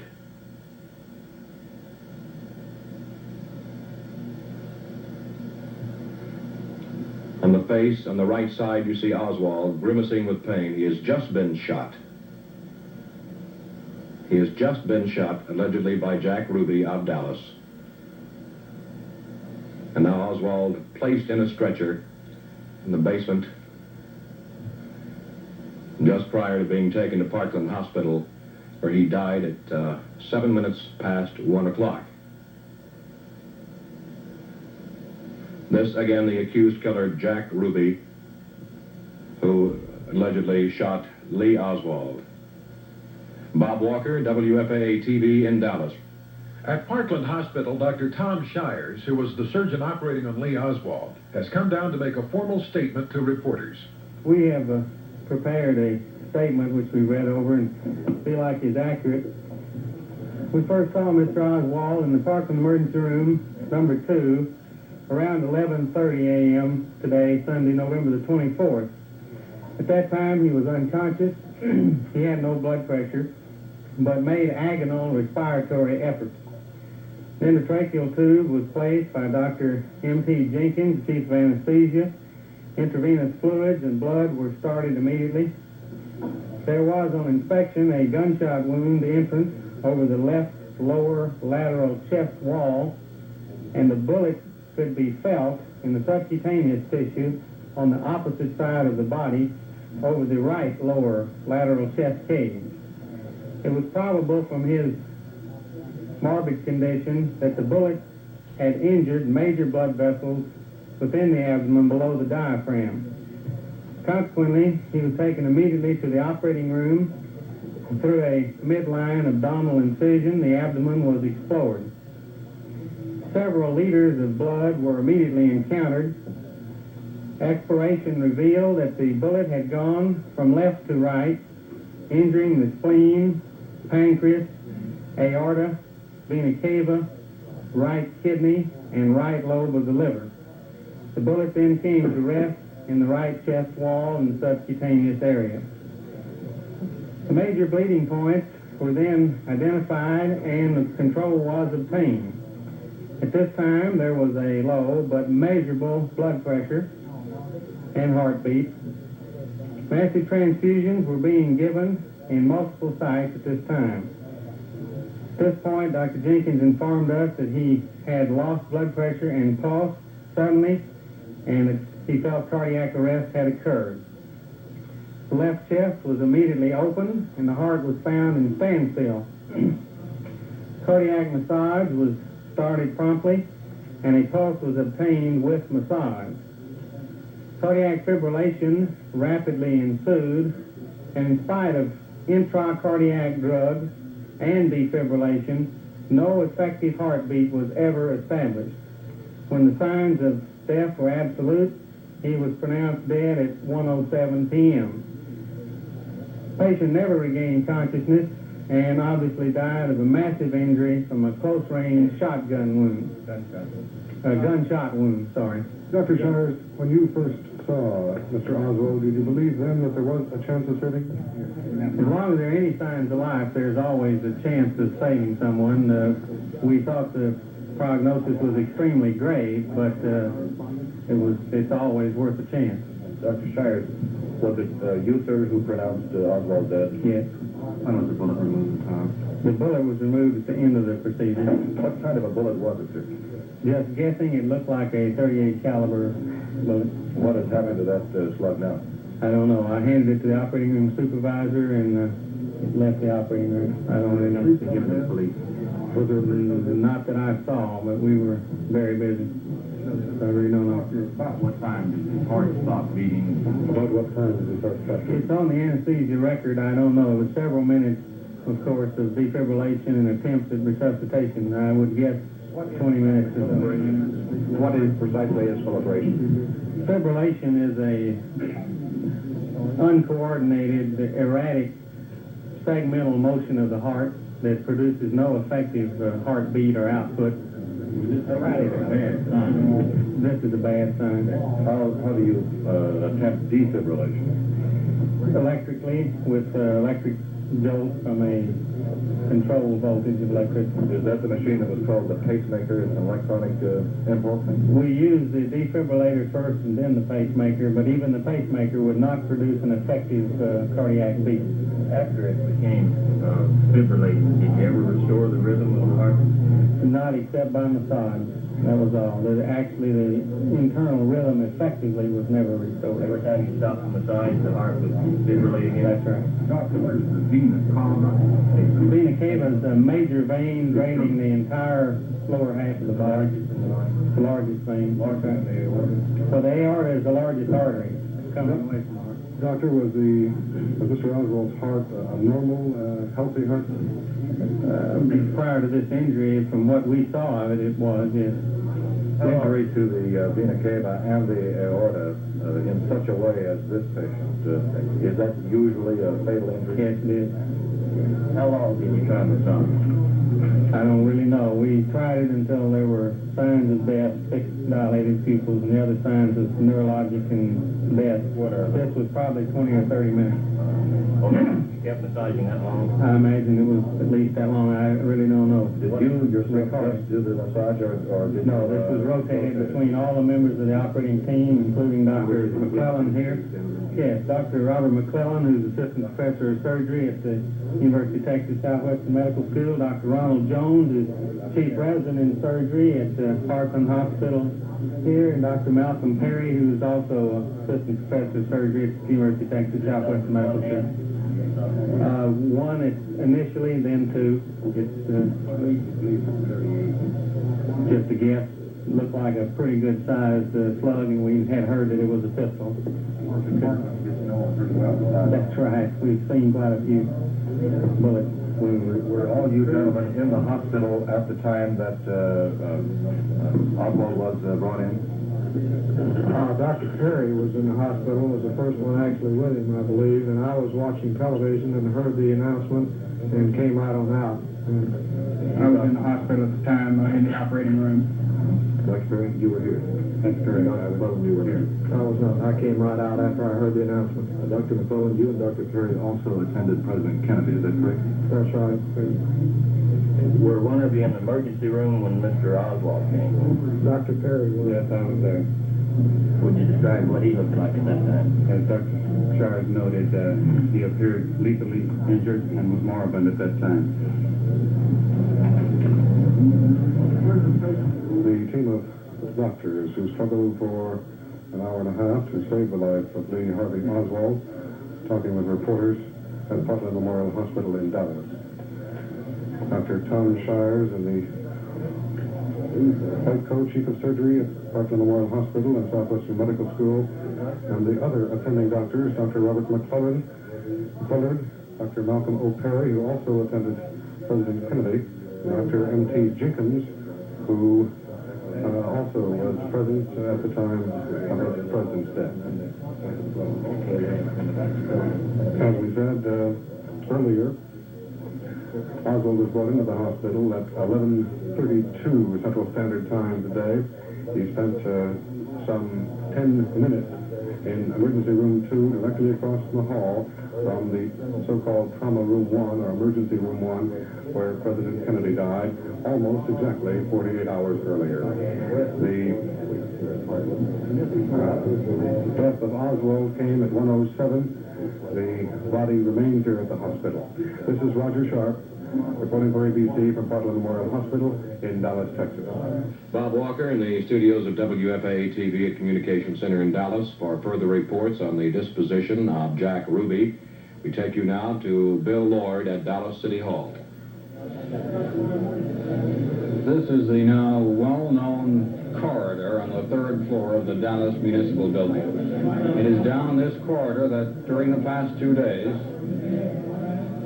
Lee Harvey Oswald was taken for interrogation in room 317 in the Bureau of Homicide. He was brought through this door from the elevator. The elevator goes up to the 5th floor jail. And just moments ago, Jack Ruby was brought down, taken from here to questioning in homicide. Again, the corridors have filled with newsmen, almost a complete repetition of scenes we've seen here Friday and Thursday.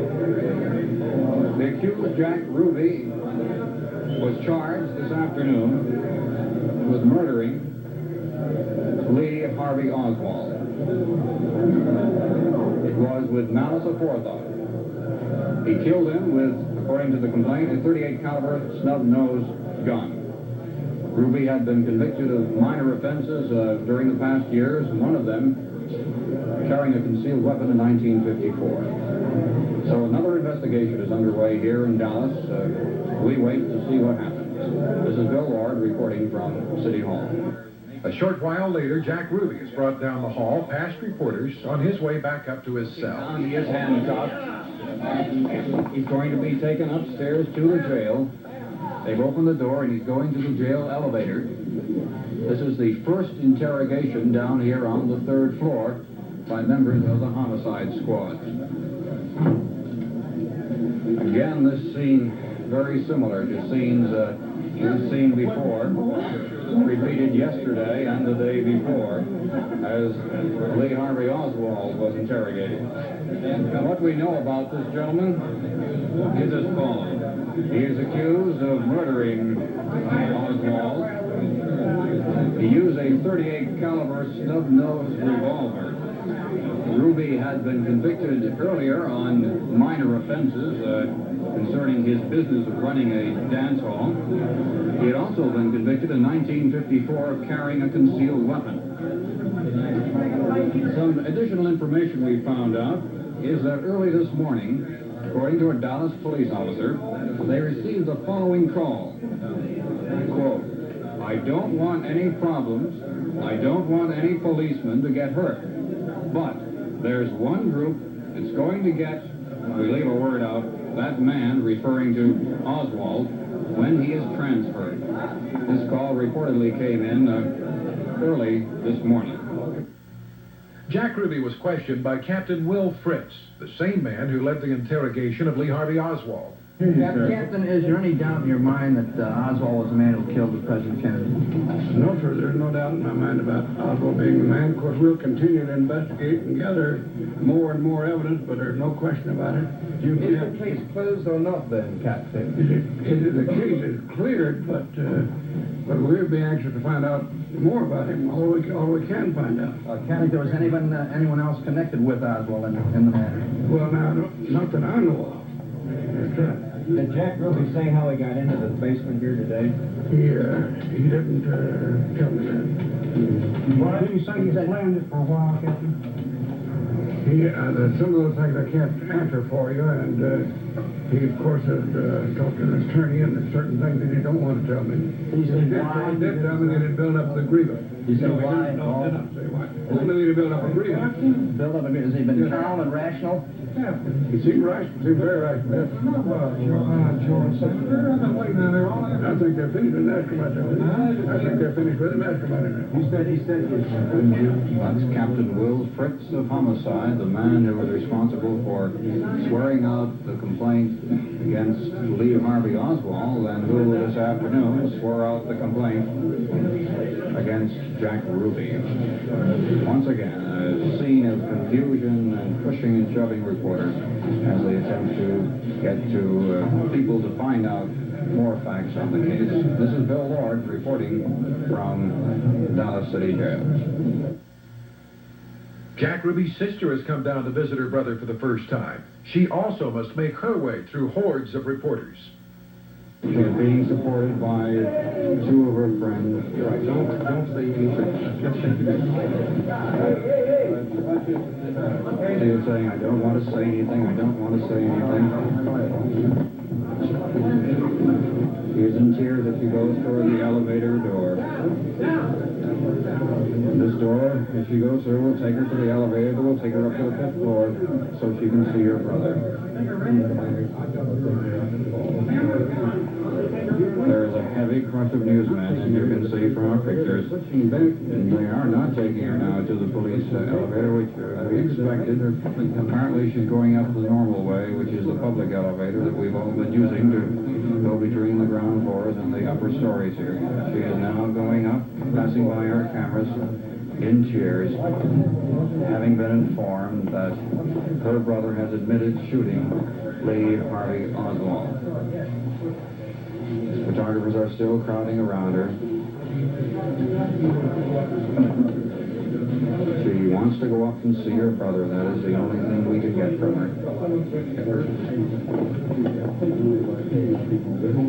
Her hands are trembling as she holds on. She puts her head down on the hand of a friend who is supporting her. Her head is covered with a kerchief. She has red hair. She's now going up the stairs. She's entering the elevator. And she is now inside the elevator in near nervous breakdown. She will see her brother up there. That is the situation that stands now at the City Hall. The City Hall complete with confusion. This is Bill Lord reporting. Accompanying Jack Ruby's sister is newsman Jim Underwood of KRLD-TV. All right, my name is Jim Underwood. Okay, I have been with Jack Ruby's sister this afternoon, and I am going to be with her in a few minutes when Captain Fritz gives her the okay to go upstairs and see Ruby in his cell. Ruby will not be brought down here to talk to his sister. So his sister will be coming out here of the homicide department in a few minutes, and then she'll be taken upstairs, and I'm going to go with her to see Ruby upstairs. What emotion did she display after hearing of the news? No, this isn't an exclusive visit. I'm telling you what I know now. No one else can go up with her, so in what capacity are you functioning? She has requested me to go with her just to help her through the crush here, and she has been acquainted with me for some years in seeing me on television locally here in Dallas. Will you go in the cell with Ruby? I do not think that I will. She has requested that she see Ruby alone. What has been her reaction to this news? Is that correct? If you want to call it that, yes, that would be as close as anything. She has made any arrangements for her story or his story through your news media?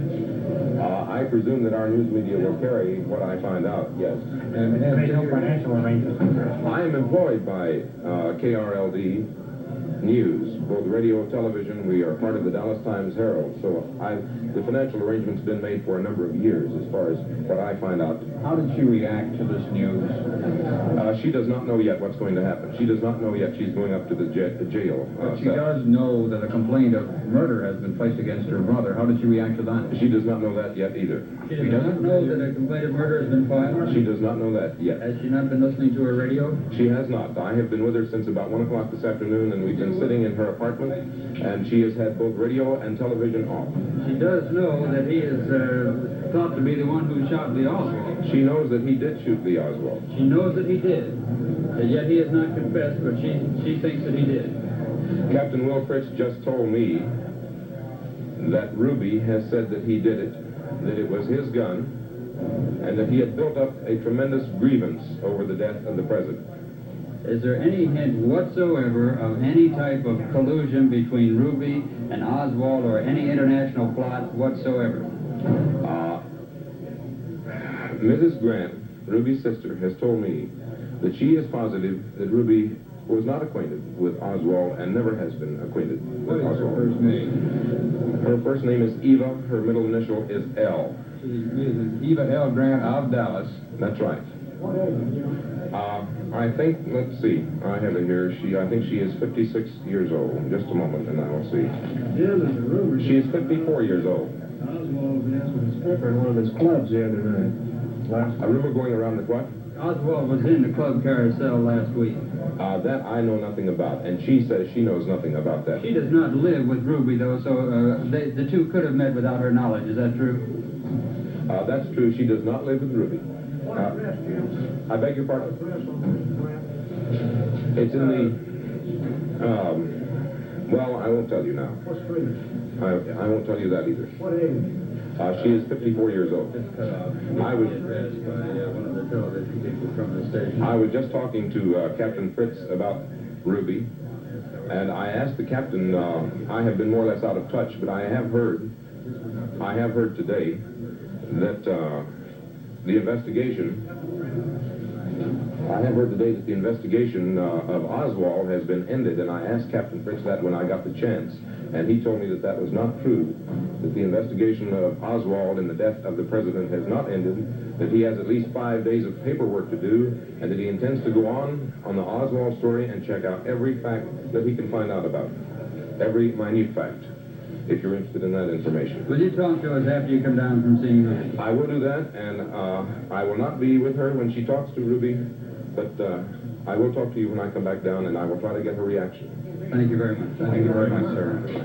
Spokesman for the sister of Jack Ruby, accused of murdering the man who murdered the president. This is Bill Lord reporting from City Hall. Jack Ruby has asked for an attorney, Tom Howard of Dallas. Howard comes down and meets with Ruby. After seeing Ruby, he is mobbed by the press. Some of his legal rights, and I don't feel that I can discuss that any further. What is your course going to be in this? Are you going to plead him not guilty, or to the charge, or temporary insanity, or what course are you going to follow? I'm going to represent him in the manner that I think is for his best interest. What is his best interest? Not guilty? Well, his best interest is to be found not guilty, of course. Did he admit to you that he fired the shot? I didn't discuss that.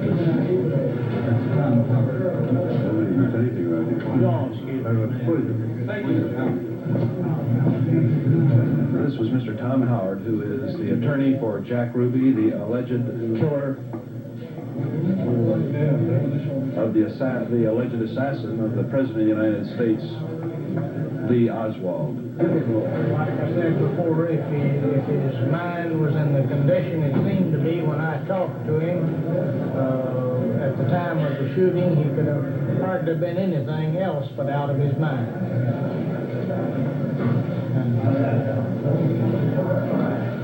You don't have any reason at all to think he was connected with any kind of plot or any nature? No, sir. And you know him pretty well? I know him pretty well. Has he said to you how he got past the security guards? No, sir. What judge will you ask to set bond in this case? The case is filed before Judge Pierce McBride, I understand, and he will be the one that will set the hearing. I imagine a week after this, probably, or maybe by Wednesday. We just can't tell about that. It'll be up to the judge. Is Judge McBride, is he a JP or a criminal district court? He's a justice of the peace. You know what precinct? Precinct 1. If he refuses, what will be the route? To a district judge then? And then on the... He will grant a hearing. I mean, if he refuses bond. If he refuses bond, then the appeal will be to the district court by writ of habeas corpus. Bond is refused, you will appeal? Yes.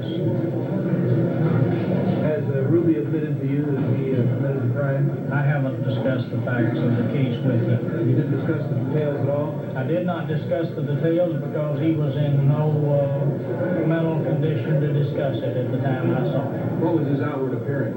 He was almost on the verge of tears. Very nervous and upset. Will you discuss... He almost cried when he thanked me for coming to see him. Will you discuss the fact of the case with him tomorrow? I'm sure that we will. How did you get the word from him that, the word that he wanted you to represent him? His business partner called me. Who is that? Mr. Ralph Hall. He also? I say he's a business, or I think they're business partners. And you have represented him before? Yes, I have. In what cases, or what type of cases? It's been so long I can't even remember. When was the last time that you represented him? Can you remember it all? Several years ago, 5, 6, 7 years ago. In a civil suit, perhaps? I think that it was. Have you ever represented him in any criminal suits? I don't think so. I don't have any recollection of what kind of case it was, really. Do you feel that you know him rather well? Yes, I think I know him rather well. You said it's been 7 or so years since you represented him. I mean, have you seen him since then? Oh, yes, I've seen him quite often. Has has he ever before exhibited any signs of insanity or emotional disturbance? He's always been a very emotional, high-strung man. And he's just very emotional. Where did Ruby live before he came to Dallas? Do you know? Chicago, I think. And do you know how long he's been in Dallas? About 10 or 15 years, I think. Long time. Well regarded in Dallas. People think well of Jack Ruby. Has he participated in civic things here in the city, or do you know? Oh, I don't think so. He's a very generous man. I know he's helped a lot of people.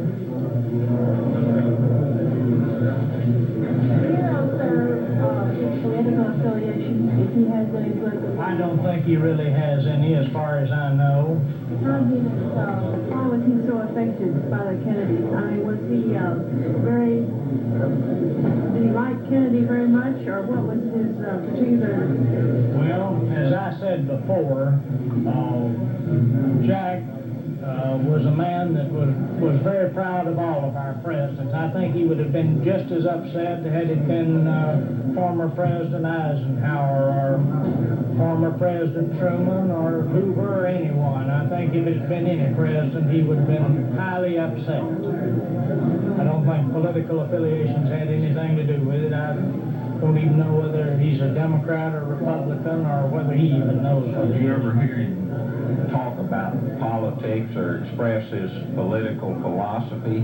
I never have. The concern of Dallas police, as we mentioned earlier, has resulted in the sending to Dallas of 20 highway patrolmen from nearby Tyler, Texas, 98 miles from the city. At the present time, the downtown area has been sealed off because of the massive traffic jam and the other difficulties caused by the events today. Earlier this afternoon, actually just a matter of minutes ago, Correspondent Lord talked with one man who had come to the City Hall to see Jack Ruby. He is a friend of Ruby's, and his name is C.A. Droby. He talked with Lord. You are one of Ruby's lawyers. Perhaps you will defend him in this case. I understand that you received a call from your wife at home. Yes, sir. A police detective told me how he knew it. I don't know that I had been threatening. I just talked with my wife. And what did you tell her? Betty, and Betty told me she was crying and said that she had received 2 calls that I would be next to die. From the same person? Oh, she doesn't know. She said it. Voice? It's in a foreign voice, yes. And what did you tell her? I told her to get the baby and get out of the house. 9 years old. Was it a man calling? Yes. A man calling both times? Yes. There is a report that Oswald has died. How do you feel about this now? Well, I just don't know what to say. As a lawyer, I've defended a lot of people. I think he should have had his day in court and let a jury decide his fate. I've always felt that way about anyone, regardless what he's charged with, that he ought to be tried before 12 folks in the community. These past 2 days have not been good days for Dallas. No, sir. Sure hasn't. I don't guess anyone's been as upset as I have about it. Of course, I was standing pretty close to the sheriff's office myself when the president was shot. Did you see the actual shooting of the president? No, sir, I did not. My office is in the lawyer's building, which is just a short distance from where it actually happened. Fine, thank you very much, sir. As it later turned out, C.A. Droby, the man Bill Lord was talking to, has apparently not been selected to serve as one of the defense counsels for Jack Ruby. You heard him also mention threatening telephone calls to his wife from a foreign accented voice threatening him with death as being the next on the list. These rumors and threatening calls have been spreading throughout the city for the past several hours. There are many, many stories currently going around, some possibly linking Ruby to the latest dead man, Lee Oswald. None of these are confirmed. It is very difficult at this point to bring you up to date on so many totally erroneous reports. One of the attorneys who has been selected to serve as a defense counselor for 52-year-old Ruby is another visitor to the jail on the third floor, or rather at the City Hall. Bill Lord talked with him as well. Howard, who has been selected to represent Jack Ruby. Mr. Howard, I understand you were up in the jail and talked to him. What did he say? I just talked to him a few minutes ago with reference to whether or not he wanted my firm to represent him. He requested that we represent him along with Mr. Fred Bruner's firm. And, what was his mood? I would say that he was very excitable, almost in a state of shock. He's a very excitable, nervous man by nature, and he seemed to just be terribly disturbed. Would you say he's so excitable by nature that he could do a thing like this? I would say that he is one of the most excitable men that I know. I've talked to him about the president, and he was a great admirer of the president. He was also a great admirer of police officers, and at least on one occasion had prevented death or serious bodily injury to 2 officers. And that was written up in the paper several years ago, and he was commended for it. Was he crying? I would say he was almost in tears. Did he say any words you could repeat? His voice was very shaky. Yes, we discussed the case to this extent that I advised him of his rights and what he should do and should not do, and he said he would follow my instructions to the best of his ability. Are you worried about his safety? Well, a man would have to be worried about his safety after the things that have happened here in the last 2 or 3 days. I don't feel that any law-abiding citizen should want to harm him in any way. And yet he might be. Because Mr. Oswald was shot. He was shot when there was police all around him, and it didn't look like anyone could harm him, yet he was shot. Lawyer Tom Howard, interviewed by ABC's Bill Lord. We understand that he has been selected as at least one of the defense counselors to serve for Jack Ruby, who has already been formally charged with first-degree murder in the death today of Lee Harvey Oswald. These events, these bizarre, frightening, strange, unbelievable events, have overshadowed somewhat another major story in Dallas. The story of the man who was riding directly in front of the president at the time of the assassination, Governor John Connelly, who was wounded himself and for several hours was in very serious condition at that same Parkland Memorial Hospital. At the time of the Oswald slaying today, the Oswald shooting at the City Hall, approximately 11:15 a.m., the governor's wife, Mrs. John Connelly, who has constantly been at her husband's bedside at Parkland Memorial Hospital, went before the press for the very first time. This is an extremely moving appearance, and it must be pointed out, I think, that besides the president, the First Lady, Mrs. Kennedy, the governor, Governor Connelly, and the Secret Service man driving the car, there were no other individuals that close at the time of the assassination. And so Mrs. John Connelly is perhaps the first real eyewitness that we have heard from directly. Here's Mrs. Connelly.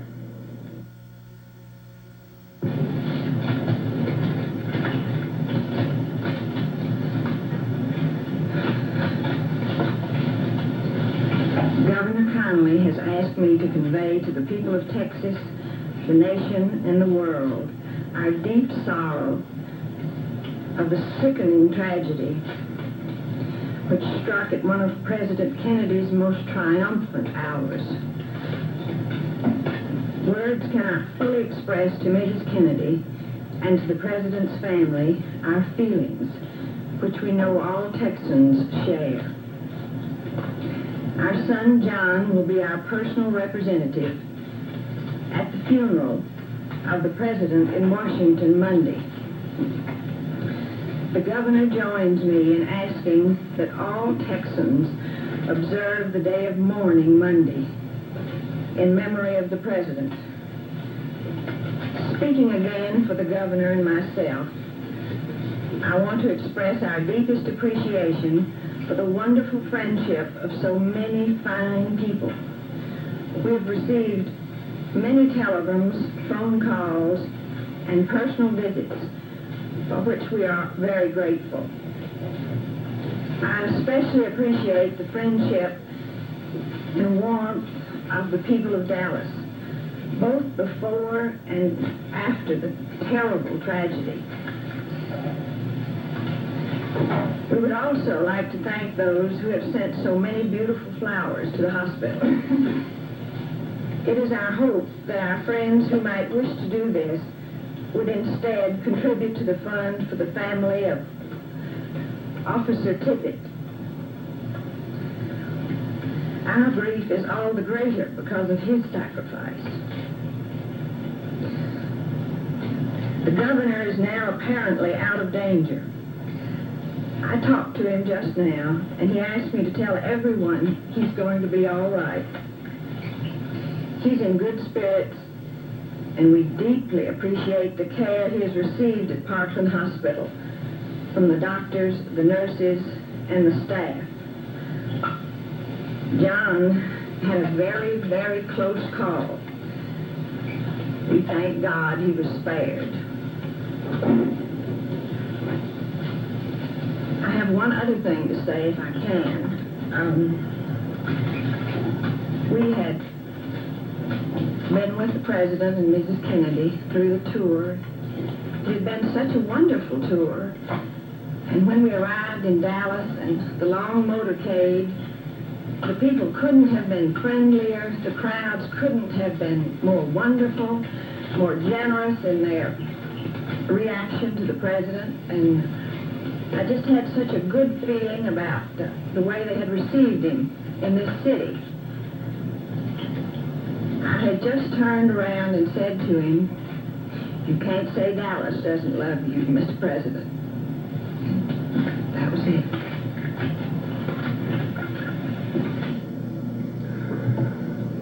There is certainly nothing that can be said after such a moving and emotional statement from the First Lady of Texas, Mrs. John Connelly. As she stated, her husband's condition continues to show improvement. He remains at Parkland Memorial Hospital, currently under very strict and very heavy security guard. The strictness of the security in all areas of the Dallas community at the present time is extremely obvious, and I think it's extremely obvious why such security measurements are being taken. Very briefly to recap, 52-year-old Jack Rubenstein, who goes by the name of 52-year-old Jack Ruby, has been formally accused by the city of Dallas as being the slayer of Lee Harvey Oswald, the 24-year-old accused assassin of the President of the United States. Oswald died approximately an hour and a half after the fatal bullets were fired in the basement garage of the Dallas police station.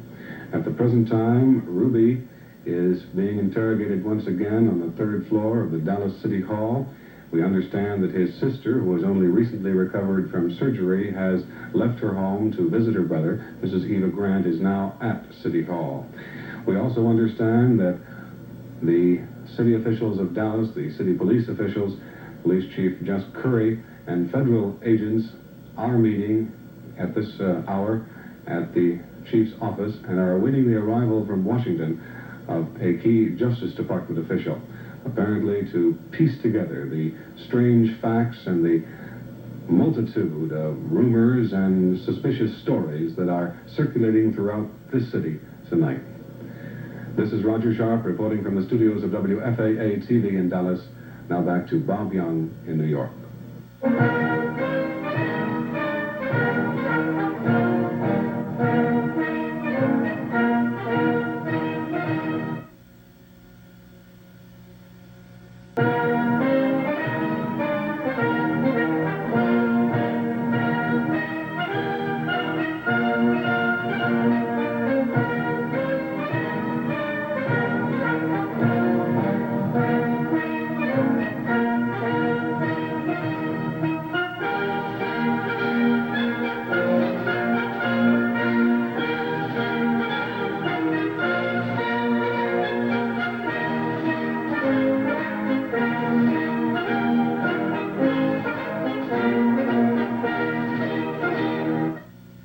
It is Sunday evening, November 24th, 1963. President Kennedy's body lies in state in the nation's capital. Lee Harvey Oswald's body is at a Fort Worth funeral home, and Jack Ruby sits in a solitary cell at Dallas Police Headquarters. On a day when the nation might have expected to begin overcoming the shock of losing its president, people are again numbed by the news that the accused assassin has also been gunned down. We have received new dramatic scenes taken at Dallas City Hall and resulted in the death of Lee Harvey Oswald, the man accused of assassinating President John F. Kennedy. So if that is ready, we'll take a look at these new sequences. This is the elevator bringing Oswald out to go to the armored car where he was to be transported to the county jail about 2 miles across town. Police Captain Will Fritz preceding. There's Oswald in the black sweater. Now Oswald coming out. You'll see the shooting occur very shortly. There comes the man from the right. Watch him. He walks up. He fires the gun. Oswald slumps to the floor. And then, of course, complete delirium and pandemonium breaks out. Cameramen and all getting pushed, shoved aside as the police immediately rushed to Jack Ruby, also rushed to Lee Oswald, trying to get aid for him and apprehending Jack Ruby, a man who owns a Dallas bar and who has just a while ago admitted to shooting Lee Harvey Oswald and resulting in his death. These scenes taken in the basement of Dallas City Hall, the Dallas Police Department, showing Jack Ruby approaching and firing point blank into Lee Harvey Oswald, the man accused of assassinating President John F. Kennedy here in Dallas Friday. Now the calm resulting after the shooting. Reporters trying to figure out exactly what did happen, trying to get some quotes, some comment from policemen. At that point, no one was sure exactly what had happened, but it was determined shortly afterward. There the news reporters gathered around. Getting ready to bring Ruby out.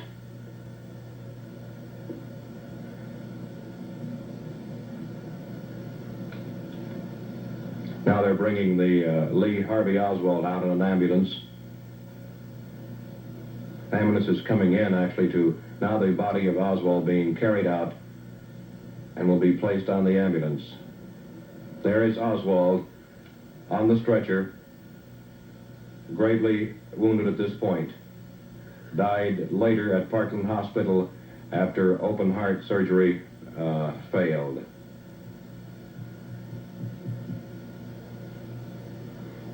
The ambulance in the basement of Dallas City Hall now moves out to take Oswald to Parkland Hospital, the very place where President John F. Kennedy died just 2 days ago.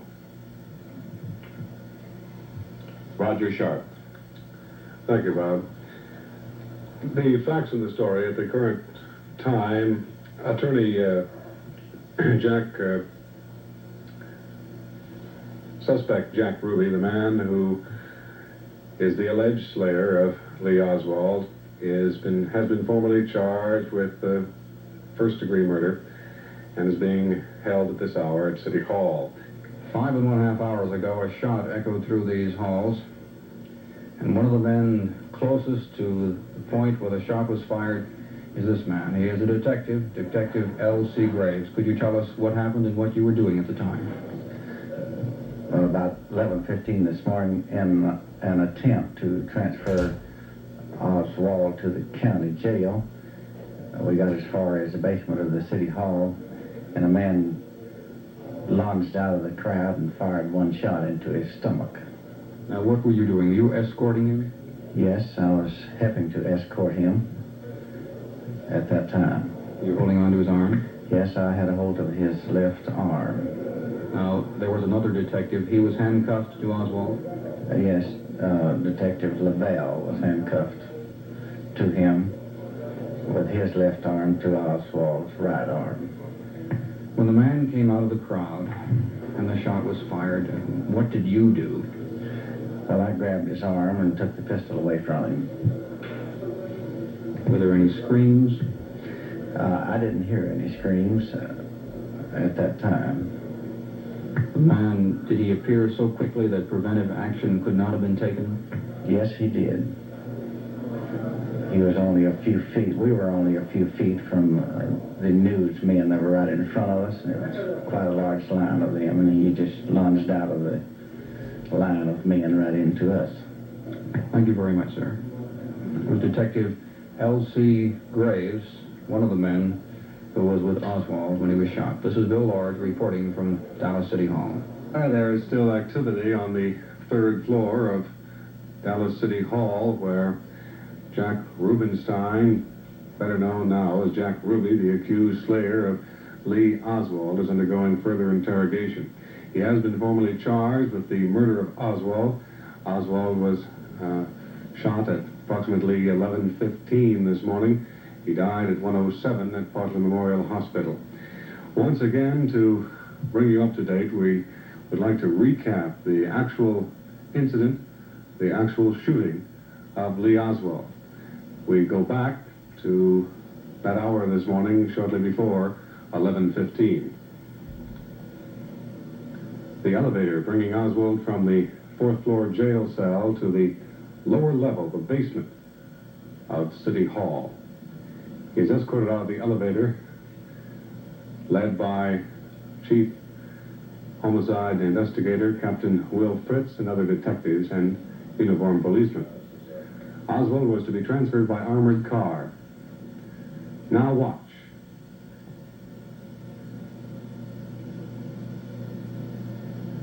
At that point, pandemonium broke out. As you saw, the assailant jumped out from the group of newsmen that had gathered around the scene and fired the one shot, striking Oswald in the abdomen, causing him to cry out.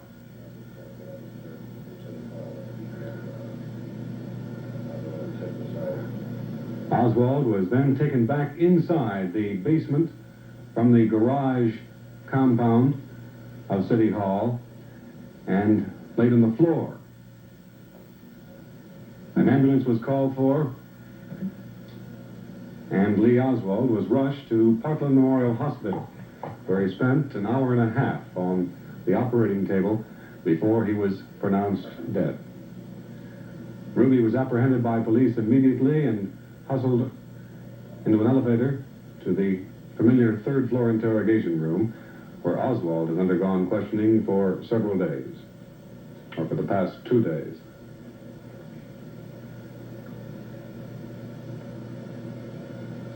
Those scenes, the remarkable events that took place in Dallas today.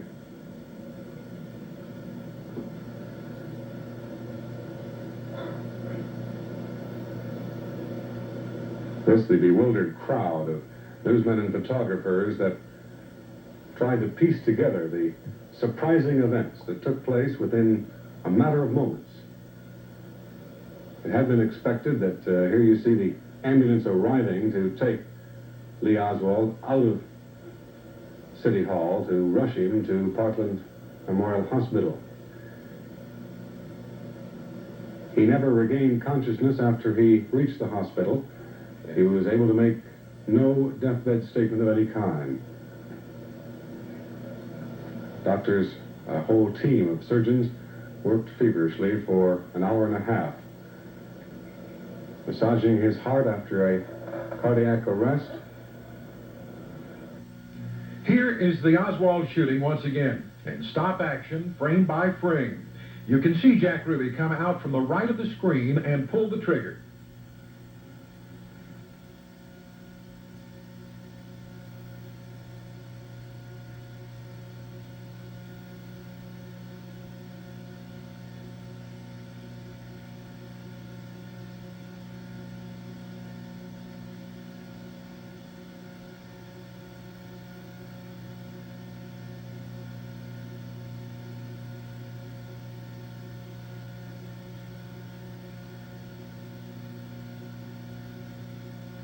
This is Detective Jim Lavelle, who was this morning handcuffed to Oswald and was bringing him out to the car to be transferred to the county jail. Could you tell us what happened? We were proceeding with the prisoner as scheduled from the jail office out to the ramp where the automobile was waiting. And as we reached the area where the car was parked, the man from the crowd emerged, and there was 100 or more newspapermen and cameramen in the area, and it was almost a solid wall of flesh in front of us and to our left, composed of the news media. When we came through the door with Oswald, they began taking their pictures, and in the issuing time that they were snapping pictures and talking, I saw this man come from the crowd, and at the time he emerged from this crowd of people, he was not more than 6 or 7 feet from me. And I dare say that had I known that he was going to be there, the swiftness with which it happened, I doubt if anyone could have prevented it. Did you see the gun in his hand as he came? I saw the gun in his hand as he emerged from the crowd. But being such a short distance from me, I had no time to say anything. I did jerk Oswald to try to track him behind me. Now, you were handcuffed to him? I was handcuffed to him and also had a hold of the waistband of his trousers. I tried to jerk him behind me, but he had, and I reached up and caught a hold of Jack Ruby's shoulder, left shoulder, and shoved back on him. At the same time pulling on Oswald. But he had this .38 snub-nosed pistol, and all he had to do was pull the trigger. It was a double-action gun, and therefore the whole episode only took a matter of a second to take place. When Oswald fell to the ground, was he unconscious at that point? I would say if he was not, he was nearly so. Just as soon as my partner on the other side, Mr. Graves, grabbed Jack's hand with the gun in such a manner that he couldn't fire it anymore. Did he try to fire it again? Yes, he was still, with his left hand, he had the gun in his right hand, he was trying to pull it around, and I could tell that he was still trying to snap the pistol. But Mr. Graves had it in such a manner that he couldn't fire it any further anymore. Did you speak to the victim on the ground? Yes, I immediately picked him up then with another officer, I don't remember who that was, and carried him back inside the jail office to get him away from the area. And I tried to talk to him and ask him if he could hear me and if he understood me. He never did answer me, and his eyes were partially closed. How, as I know, he never regained consciousness. How has this affected the morale, the spirit of the police force? Well, I think that I can probably speak for all the officers here. I've heard many of them comment on it, and I think that they all feel very deeply about it. They regret the incident happening. We regret the shooting that occurred to the president on Friday, and certainly this hasn't helped their feelings any at all. Mr. Ruby didn't better our cause any by shooting Oswald. Did you recognize him when he came through? Yes, I have known Jack Ruby for a number of years, and I recognized him just as soon as he emerged from the crowd. But if even if you knew he was coming, you say you didn't have the time to react to prevent it. He was so close from the human wall of flesh of reporters there that it would have been impossible to have stopped him. Thank you very much, Detective. The story of what happened when Lee Harvey Oswald was killed this morning. This is Bill Ward reporting from the Dallas Police Station. Also here in the studio, WFAA News Director Bob Walker. Bob, what's new? Just learned from City Hall from a very authoritative source that police are working on the assumption that there indeed is a connection between Jack Ruby and Lee Oswald, and that in some manner of speaking, Oswald's murder was to shut him up. Also, they have said that they will not release in the immediate future at all any of the information the FBI has gathered which led them to believe so strongly that Oswald had assassinated the president. But the police and investigation now is working on the assumption that there is a definite connection between Lee Oswald and Jack Ruby, and the attempt and the successful attempt on Oswald's life was an attempt to shut him up. This word from a reliable source at City Hall. Adding, Bob, I might say even more confusion to the story. The circumstances that have taken place in Dallas the past few days would certainly indicate that there were no clear-cut defining points involved in the initial assassination. Now, this only compounds it. It will be remarkable to find, when the story is eventually known, what actually did happen. We understand that an Assistant Attorney General from Washington, Jack Miller, Jr., is en route to Dallas to confer with federal agents here and the Dallas City Police. That's the report till now. Roger Sharp reporting from WFAA TV in Dallas. Now back to New York. There were lots of questions everyone wanted answered. Just who was Jack Ruby? And why would he want to shoot Lee Harvey Oswald? Reporters sought out those who were close to him.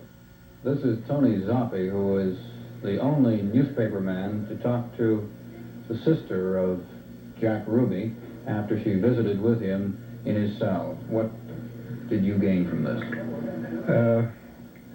She went up to see Jack about an hour ago, and I asked her what they talked about and how he was feeling and how did he look. And she said, "What can you tell on a phone through a glass?" I have a couple of notes here, which I'll just go ahead extemporaneously if you want.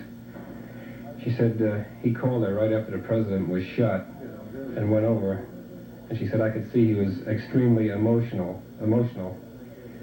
He called his brother in Detroit and broke out crying over the phone." Mrs. Grant, that's Jack Ruby's sister, said that their father died 5 years ago in Chicago, but Jack took the president's death even harder than his own father's death.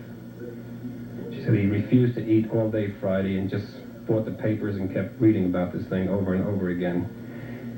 And he kept talking about Jackie Kennedy and the Kennedy children. And he said it was ironic that the president was a man who could have done anything he wanted to do in life. He was qualified to do anything he wanted to do, and he had to wind up this way. Just couldn't get over that. And he kept asking his sister if she needed anything. He's still very concerned. They're from a very close-knit, old-fashioned type family. And he seemed more concerned about her, really. And he urged her to take care of herself and not to worry. He said, "I'm in good health." And they didn't discuss the shooting at all. He said the FBI and the officers up in the city jail here are treating him well. And he says, "I have friends." And she noted that when she was very young, around 16 years old, and she's 55 today. Jack is 2 years younger than she is, and she told how they grew up together in a very tough neighborhood in Chicago, and he was always very protective and would walk her through the neighborhood and make sure that she got home all right and that sort of thing. Was it mentioned that Ruby received a Western Union telegram today, or money order? No, nothing was mentioned about that. She said, I'll quote this, it's quite a quote, she said, "He loved every president, that's the problem."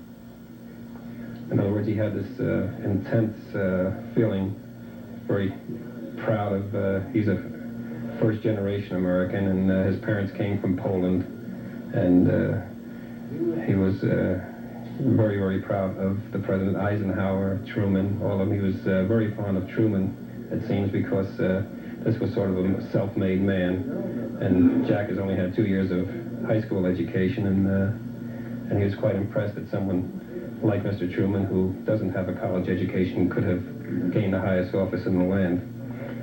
There are 8 children in the Ruby family, and 5 of them have college educations.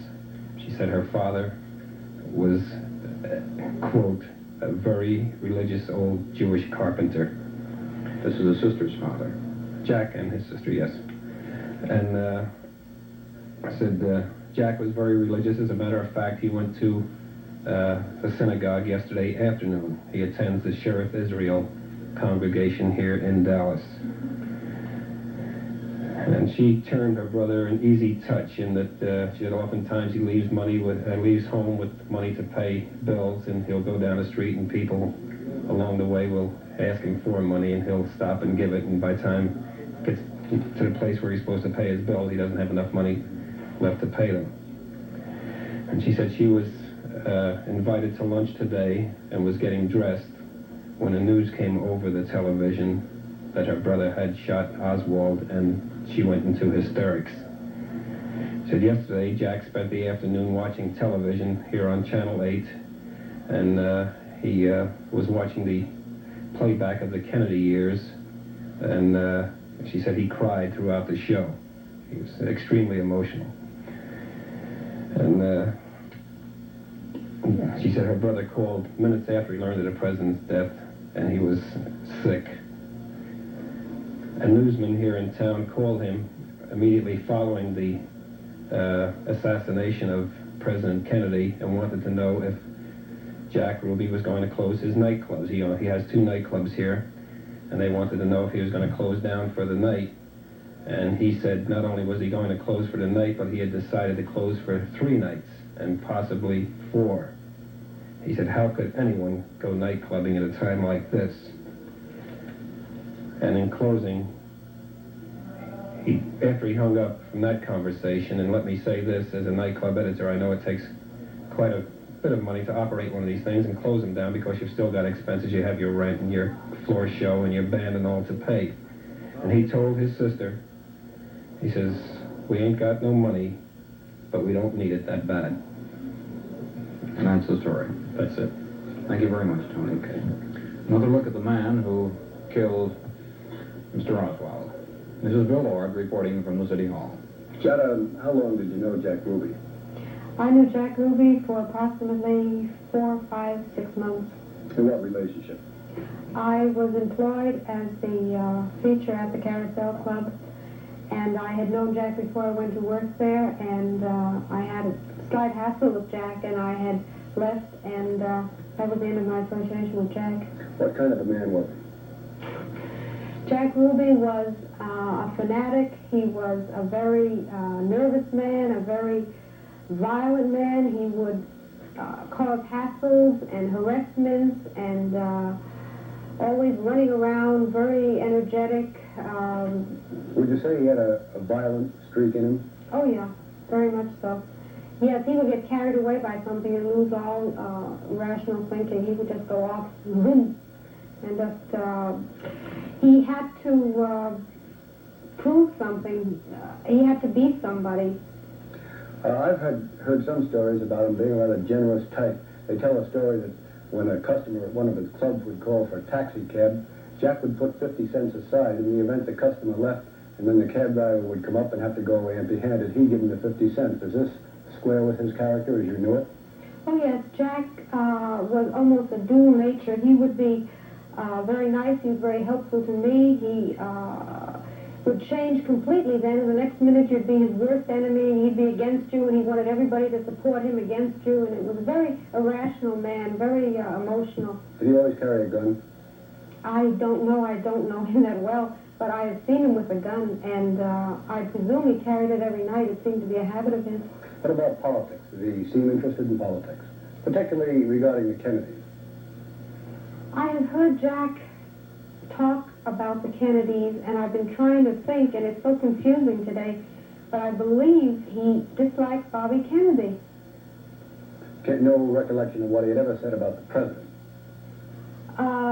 Yes, he followed that statement up about Bobby with something about Jack Kennedy, but I can't, for the minute, just form it in my mind. Do you think that Jack Ruby is a type of man that was capable of killing the assassin of President Kennedy out of love for Kennedy, out of political motives?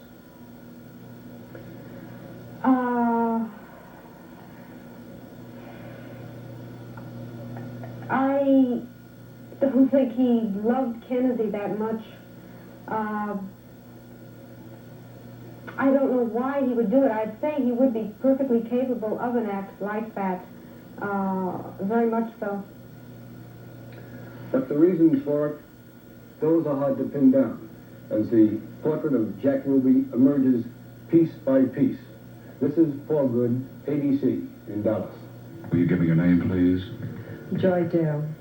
Joy, what do you do? I dance at the Carousel. When you say dance, what kind of dance? What do you mean? Well, we prefer exotic dancing. You're an exotic dancer at the Carousel, owned and operated by Jack Ruby. That's right. How long have you been working for Jack Ruby? Approximately 3 months. Are you a Dallas girl? Yes, I am. What do you think of Jack?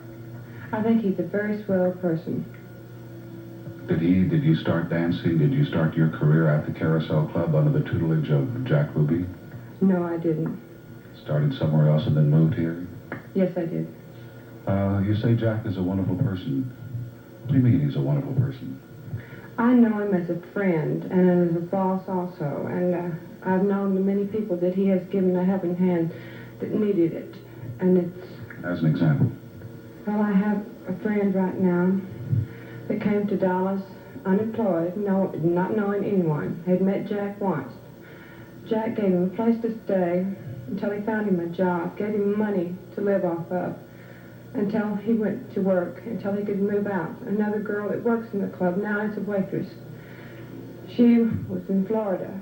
He sent her money to come back with her children and gave her money to live on until she was back up on her feet and able to work. Does Jack help you in any particular way? No, but he has been a very good friend. What kind of a man was he to work for? Was he an emotional man? Did he have fits of temper? Did he often blow up about nothing, or was he the level-headed type?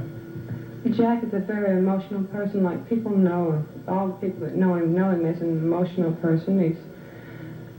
He does blow off easily, but he usually has a reason behind him, and a good reason. He usually will stop and think about it. But if you don't yell back at Jack, he'll never yell at you.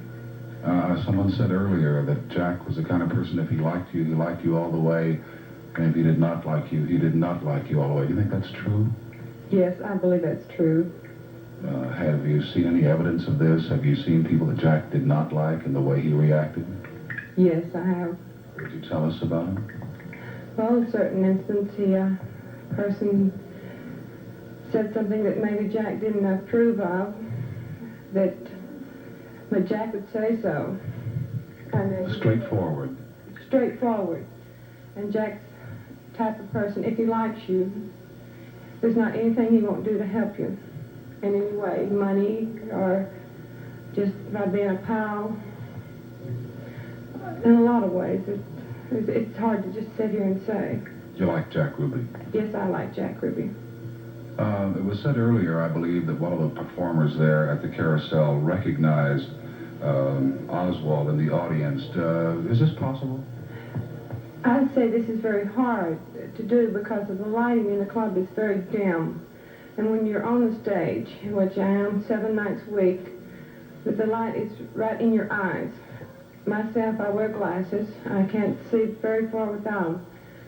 And so I say this, you can't see beyond the people sitting right around the first of the stage, even with perfect eyesight. Then I take it that you're saying that it is a possibility, but it's an improbability that you could recognize anyone in the audience. He would have to be sitting right on the runway to recognize him. By runway, you mean? The edge of the stage. The edge of the stage. Did you ever see Mr. Oswald at any time in the Carousel? No. You have never heard of Mr. Oswald before? No, I have not. Well, it would be interesting. You are a friend of Jack Ruby. Did you hear it on the radio, television? How did you receive word that Jack Ruby is accused of the slaying today? I was over at a friend's house. We were listening to the radio. And when they said that a short, gray-headed man, slightly bald, just shot Oswald, that he was a nightclub owner. Well, first of all, I said that it sounds like Jack. But you didn't believe it? No, it's hard to believe because I talked to Jack Friday afternoon. It's approximately, I tell you, it was 3 o'clock, a little after 3, when I went into the club because Nancy and I was giving a girl lessons. It's just beginning. Friday afternoon, that was right after the president was killed. Right after the president. I had been to the hospital. My little girl had an apartment there, and I was taking her out to the hospital, and then I came back to the club. And Jack was there, and he was very upset. And did he say anything? What did he say about the assassination of Mr. Kennedy? What did he have to say? At first, nothing much, but Jack, like I said, is an emotional man, but I never thought I'd see Jack cry. And tears did come from Jack's eyes. And he said, it's something that's unbelievable. How could a man shoot the president of our country? This was Friday late, around 3 o'clock? This is a little after 3 o'clock. I'd say 5 or 10 minutes afterward. Did he close up the club that night? Yes, he did. He said the club won't be open. Under the circumstance that I should close the club tonight and tomorrow night. I don't know how long. But Jack is a person that thinks very highly of the Kennedys. And I myself said Friday, I said, being a mother, I said, can you possibly think how this woman feels? She just lost her son, and now she's lost her husband. And Jack said he should be killed, that's all. Yeah. And it wasn't maybe the exact words, but it was very similar. Now, this was Friday night, and when he announced to you that the club would be closed because of the assassination of Mr. Kennedy, he said to you once again, what did he say? Well, when I mentioned Jacqueline Kennedy and her children and how she must feel about her husband, he said, yes, he ought to be killed. He ought to be killed. And, well, I've heard other people say this besides Jack. I myself said, well, he's about the lowest, the man that killed Kennedy. What's going to happen to you now, Joy? That I don't know. Thank you very much. And who was the man Ruby shot? People knew very little about Lee Harvey Oswald. Aside from getting a couple of quick quips from him in the hallway at police headquarters, reporters hadn't talked with the accused presidential assassin. And they hadn't talked much with his wife, mother, or brother either. Mrs. Payne, how did you first become acquainted with Lee Oswald? I met them through friends at a party last winter, and then saw more of Marina later. I was interested in talking with her because I was trying to learn the language.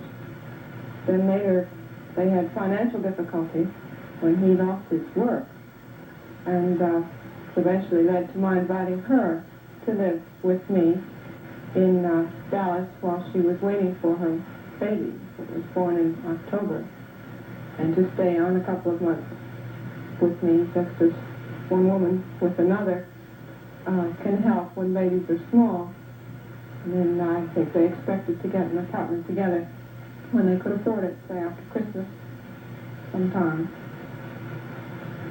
Where were you with Mrs. Oswald when the news of the president's death came? We were both sitting on the sofa. We had been watching the morning proceedings on the television, and I translated to her when I heard it that he had been shot and blood spurted from him. And I was crying and she was very upset. Indeed, this was our condition when men came from the police department in Dallas. And that was the first that we had any indication that her husband was associated with this tragic event. She said to me after we had been at the police station, she could not imagine her husband doing anything of this sort. He never said anything that she heard derogatory about the president. Indeed, her opinions had been formed much by what he said to her in translation from the news media. And her opinion was very favorable. I think she felt, as we all do, that the terrible loss to our nation and to the world. In the meetings in which you encountered Mr. Oswald, did you ever feel that something like this would transpire? No, not at all. I saw him as he came to visit her here. He was then a husband and father, played with this little girl, helped feed her supper.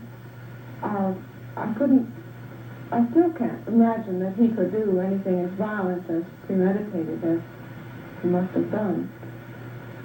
I think if he planned it ahead, it was planned on very short notice, that he suddenly realized he had an opportunity to no longer be a little guy, but to be someone extraordinary. I think probably I will always have terrible if-only feelings, along with many Secret Service men and many people of the nation, anyone who's ever had any contact with these people, to say, if only I had done something. But this was, as far as I was concerned, utterly without warning, utterly, to me yet, without explanation. Mrs. Payne, you have been reluctant to speak to television cameras before this evening. Is there any particular reason for that? Yes, I think it's a terrible thing to judge a man before he is brought to trial. And in this case, it's a very difficult thing not to do. The evidence was so incriminating, and just as we, all of us, the nation, saw it on the television, I began to wonder how they would ever get a jury that could give him an impartial trial. But now, of course, he's dead. He has been, in effect, judged quickly and hanged. And there's no question of prejudicing people by what we say now. The difficulty of saying anything that wouldn't tend to prejudice an entire nation already very upset and wanting to, quite rightly, to bring to justice as soon as possible the man who's done this terrible thing. I felt the more attention was given this man, Lee Oswald, the less were the chances of due process being carried out, of his having a trial in which he would be innocent until proved guilty at that trial. It was always a problem. What type of a man did you picture Lee Harvey Oswald as? I saw him primarily as the father here. He was quiet, hard to get to know at first. I didn't feel I knew him well at all until I did see how much he was concerned about his finances when he was out of work and got his last unemployment check and had no signs of a job ahead of him, the baby on the way. He had all the feelings, I think, of any father that doesn't know where he's going to get the money to support his family. And of course it was this difficult economic situation that brought about the fact that I offered my help as a woman to Marina while she was expecting her child. I didn't see him as a fanatic or a person about to do a wild thing, or even who could. I was surprised to learn that he had a gun. Was there any particular reason, do you feel, why he couldn't find work up until that time? Was he flooded? Well, the main reason, I think, is that he had only a high school education, did not have a license to drive a car, which limited where he could apply and the kind of work he could do. And there are a good many unskilled unemployed in Texas now. So that it just really was difficult. I don't think it was a matter of his political views that interfered with his finding a job. Do you think his past problems at 20 years old going to the Soviet Union, did he ever indicate that this may have had something to do with his lack of employment? I wondered myself whether it did. I think it might have had something to do with his being fired. I don't think it had anything to do with his not being hired. This is not something a person looking for a laborer looks into. He wasn't applying to jobs that would require security clearance or anything looking into his past. He was simply looking for a minimum wage and a salary to keep his family on. What type of work did he enjoy most doing? He did enjoy doing some photographic layout work that he had been doing in Dallas. He didn't talk much about his work. Indeed, we talked very little, he and I together. I saw him here, but we had little opportunity and little inclination really to talk to one another.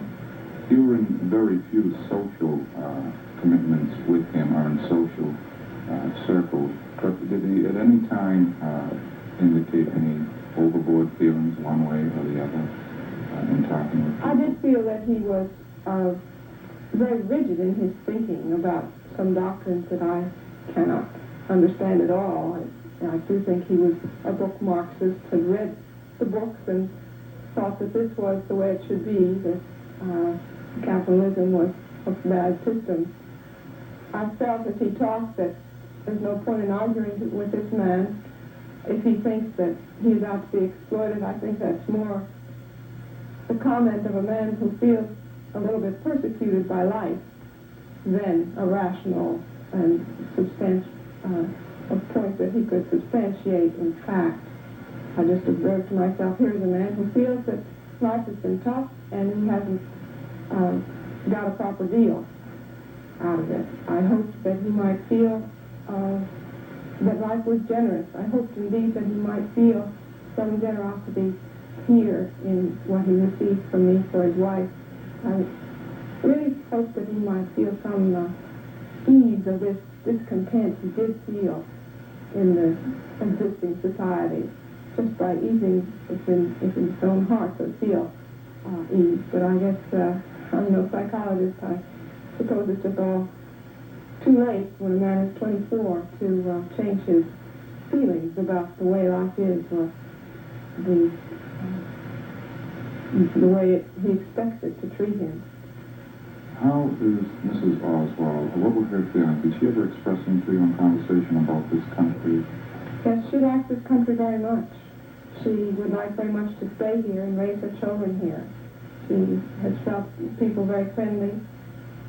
She's a person who would easily make friends if she knew the language. And I think as she learns the language, will make friends. Of course, this event will make a great problem for her there. But she expressed to me Friday evening after we had come from the police station that she was very worried that this might prevent her staying in the United States. She would prefer to stay here. Mrs. Payne, has Mrs. Oswald ever encountered any anti-Russian feeling here in the United States? No, she said people were universally very kind to her. She's been very impressed with the neighborliness of this street and the way my neighbor would offer something for the baby or bring back something I'd loaned to her. This very natural friendliness and generosity with one's own goods. In Russia, things are harder to come by. You can't always go to the store and get baby shoes when you want them. They're just not there to be bought. And here, you can not only go to the store and buy them when you want them, but friends and neighbors offer you the loan of many things. And she was very happy to see this kind of generosity so much in evidence before her. At one time, people had speculated as this case developed that because Mr. and Mrs. Oswald were living apart, that there were marital difficulties. Did you feel that this was the case, or did you ever see anything like that? They did quarrel some, but I felt that was the quarreling that happens in many marital relations, that they did want to get an apartment when it was financially feasible for them. He was glad, I think, that she could be with another woman during the time of the birth of the baby and when the baby was so small. But there were no real marital difficulties that I knew of between them. Did Lee Oswald ever express his feelings about the Soviet Union when he came back? Did he reminisce about the things he had seen there? I heard him speak once at the same party where I first met him and his wife. Talked to the group there about having been there. I recall he was critical, or at least talked about the censorship that he experienced there, letters from his brother that he never got, learned later about. But and of course he did express a wish to come back. But just what he truly felt about the system, I never did know. Did he ever express any thoughts about Cuba? Not to me, no, not at any time. Mrs. Payne, you were with Mrs. Oswald when the news of the president's death was broadcast. Did she indicate any feelings to you at that time? She said to me how terrible she felt this was for Mrs. Kennedy. What a terrible thing to lose her husband. What a terrible thing for the two children not to have their father. And then again, later after we had been to the police station, we talked that evening, Friday evening, she said to me, I never could have imagined when I was talking to you about my sympathies for Mrs. Kennedy that I too might be losing my husband as my children would be without a father. Mr. Payne, you've had occasion to engage in conversation with Lee Oswald at a few times. Could you tell me a little bit about that? Yes, when I first heard of Lee, I was sort of looked forward with eagerness to an opportunity to talk with someone with whom I didn't believe I would agree, but at least it was interesting to talk to a man who had been to Russia and apparently had his own opinions. I tried about 4 times, perhaps 3 or 4 times, to talk in a serious manner with him. Eventually I gave up for the reason that I thought he was not influenced by logic, or didn't let the present reality influence his rather dogmatic way of thinking. And it was therefore useless to talk with him. What type of feeling did you get about his thinking? Well, he told me that he became a Marxist in this country by reading books and without ever having met a communist. And then he went to Russia, decided he wanted to go to Russia, he told me, and told me he didn't like Russia then, as wanted to return to this country. And I asked him then if he didn't like Russia and liked this country, why did he want to change this country to make it like Russia? And he mentioned repeatedly this principle of his that he objected to the exploitation of man by man. And this he thought was a moral question. And so we argued. I suggested that in the Soviet Union, by which he means this exploitation of man by man, is that any time that one man makes profit by another man's labor, that is, the first man is exploiting the second man. And that happens every time in every business, every employer and employee relationship supposedly. But I suggested the same thing happened in the Soviet Union. There was a taxation of every working man's labor there, and the Soviet state took it. This didn't bother him, though. The difference being that in the Soviet Union, so far as in our discussion, it boiled down to this small difference, that in the Soviet Union, that was decided by a person who didn't stand to gain by the decision. A man's wages were set by a man who didn't gain by that decision. In this country, presumably if the employer sets a high wage, or a low wage rather, he will stand to make more profit by it. However, in this country, he would not then object to some, supposing there were two companies, one was run inefficiently, and he employed his employees, we'll say, at the minimum wage, and didn't make any profit. And another man ran his company very efficiently, and could give his wages, his employees, wages of $2 an hour, but made, we'll say, twice, maybe 50% profit on it. In that case, that man, in his estimation, was evil. Even though the employee made much more money. Everybody made more money.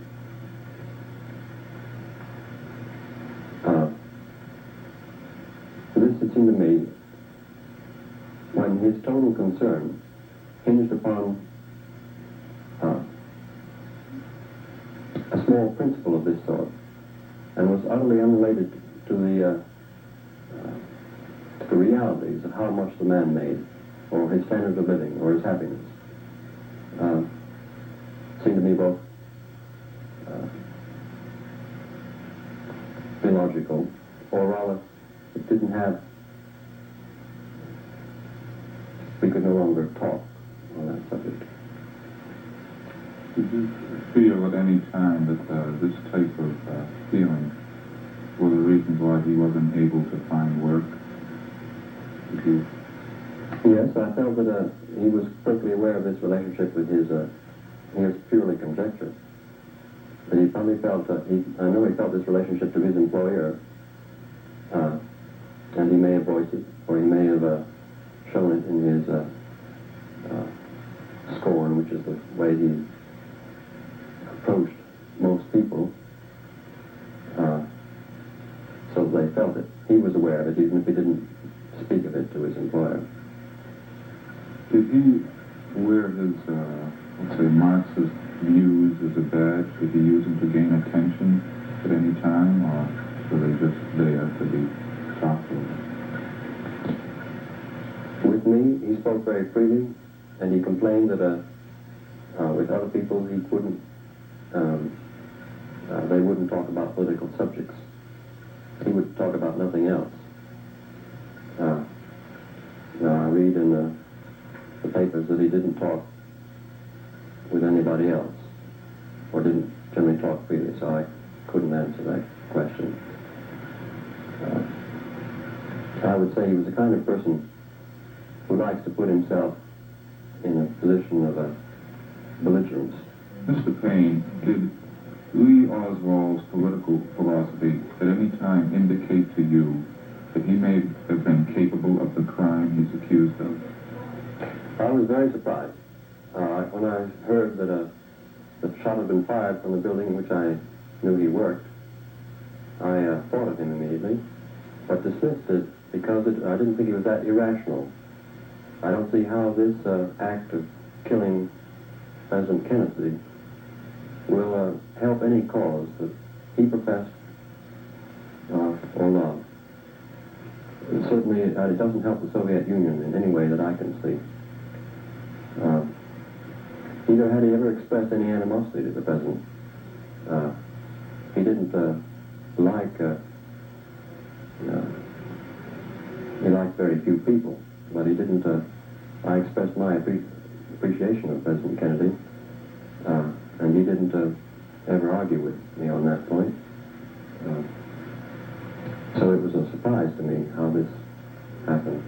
I think it's a lone wolf thing. It was, the opportunity presented itself to him, and he probably wanted to make a mark on society by suddenly occurred to him that he could. Of course, rumors are hard to pin down, but at this time they do feel that this was there is a possibility of his part in an international conspiracy. You don't feel that way, no? I felt he was a very lonely person and was not aware of any other, his being connected with any other group, was probably still as unfamiliar with communists after coming back from Russia as he had been by his report before he went. So that I would not agree with. That was not my impression.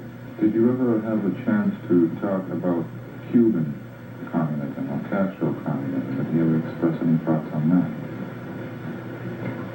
He did mention that, and it was unfamiliar to me, so I didn't didn't take it out. He just happened to mention it briefly, and when it was brought to my attention, I did recall that he had said such a thing. But I don't believe even Castro, who might have the most reason for disliking Kennedy, can see where there's any gain for him by the death of Kennedy. So it looked to me like an stupid, irrational act.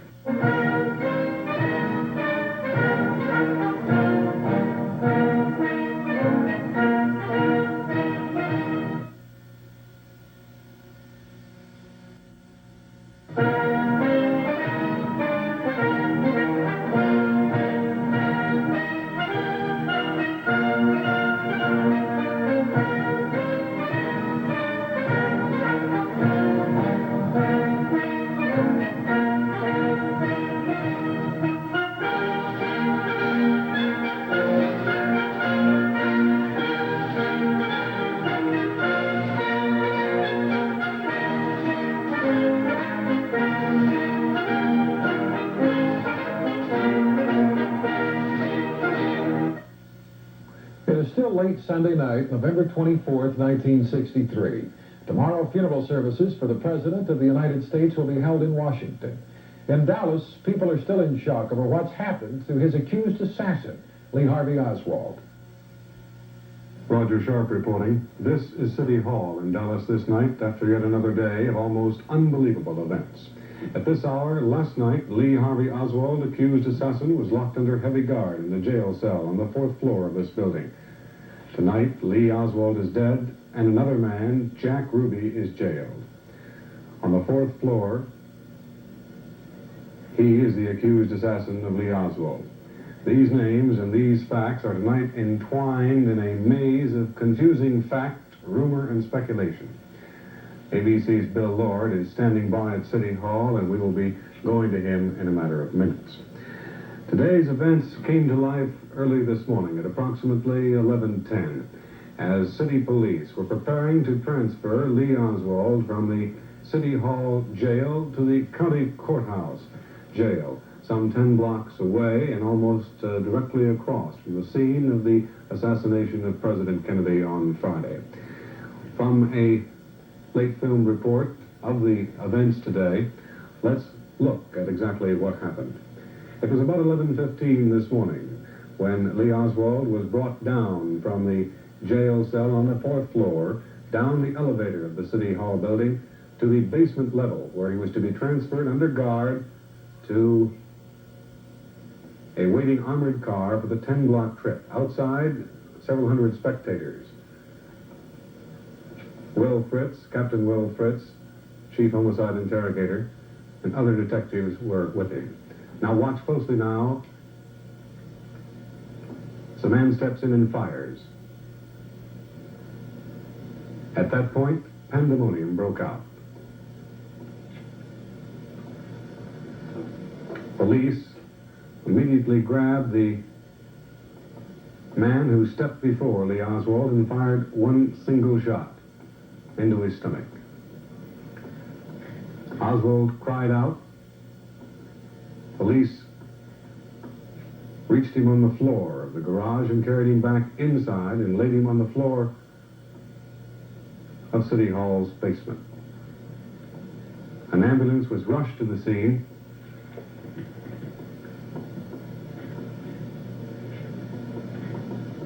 And the assailant, Jack Rubenstein, age 52, known as Jack Ruby, a local nightclub owner, was arrested as the alleged killer.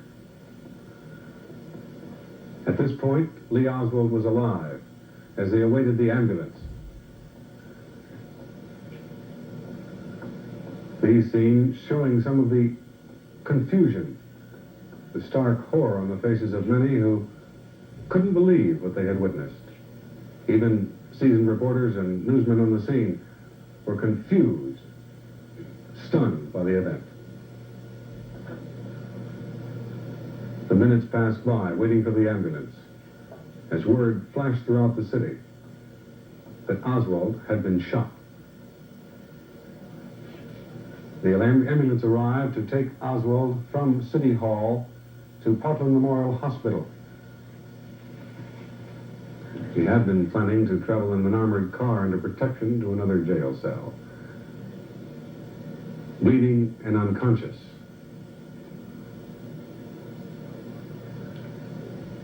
Now, by slow scan television, we will recreate the actual event, the actual firing of the bullet. Watch very closely as we go to this second film showing exactly what happened.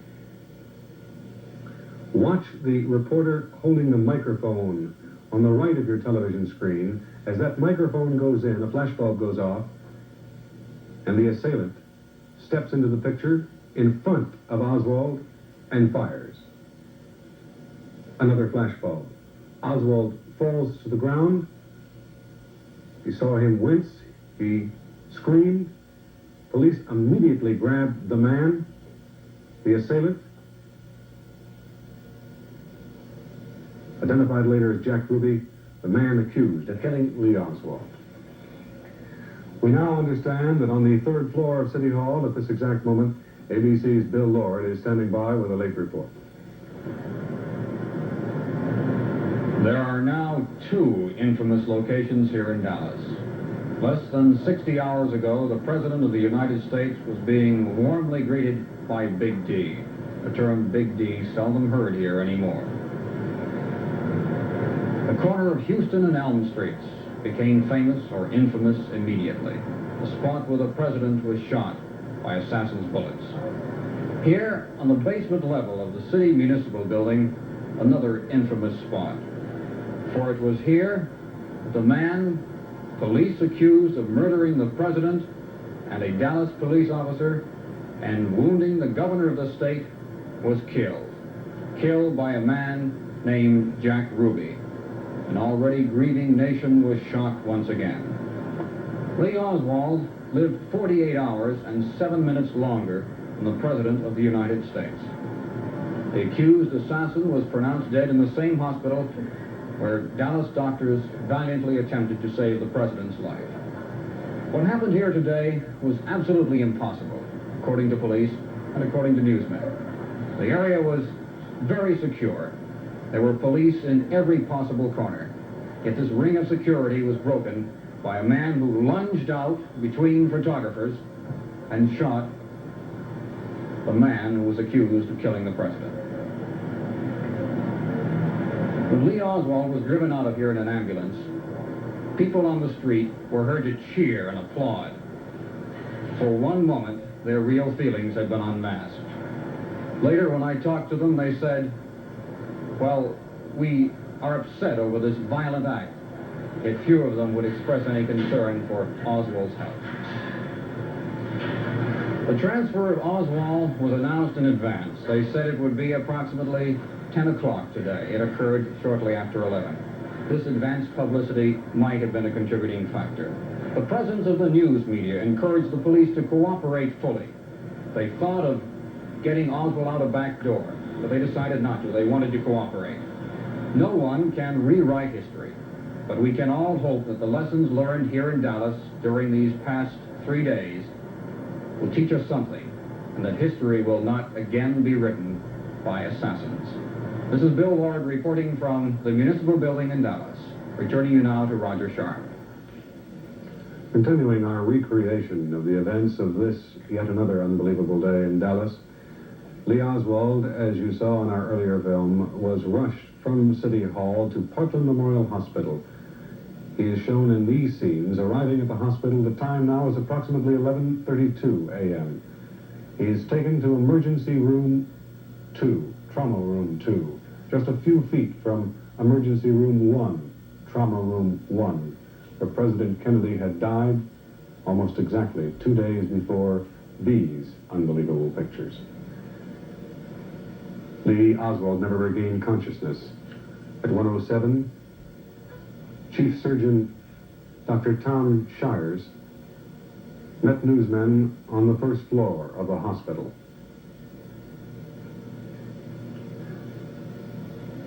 Chief Surgeon, make good statement. Yeah. Might want to answer the question. Talk a little louder, Doctor. Is he alive, Doctor? No. Let Dr. Starnes make his statement, please. When did he die, Doctor? He died at 1:07 our time, 13:07, of his gunshot wound. Well, would you like to ask questions or what? Yeah, Mr. Oswald died at 1:07 our time in the operating room of the gunshot wound which he received. Would you describe his last moments on the operating table, please? The last moments were rather hectic. He had a cardiac arrest from all the massive blood loss, the massive injury. The last few minutes were spent in cardiac resuscitation, open heart massage, electrical defibrillation, internal defibrillation, and finally there were absolutely no signs of life at all, fixed dilated pupils and all the signs of death. How many surgeons were working on him at the time? There were 4 actually operating scrubbed at the same time. How long after the cardiac arrest did he die? I don't really know. I imagine 20 or 30 minutes. Did he ever talk to you or say anything? No, he never regained consciousness at all. In fact, before surgery, we had no blood pressure, a few agonal respiratory efforts, and that was all. During the operation, once we got control of the major vessels, the aorta, the vena cava, the kidney injury, we had a blood pressure for a time, but then we had the cardiac arrest, which was obviously incident to massive blood loss, the anopsia that had occurred. This was and then again a fatal wound that he received. Was there ever any... The Russian wife of Lee Oswald leaves the hospital after his death with Oswald's mother.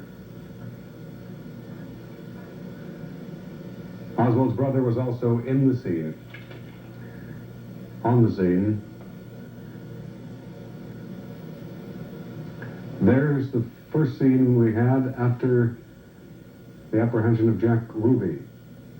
Ruby being led into the interrogation room on the 3rd floor again of City Hall.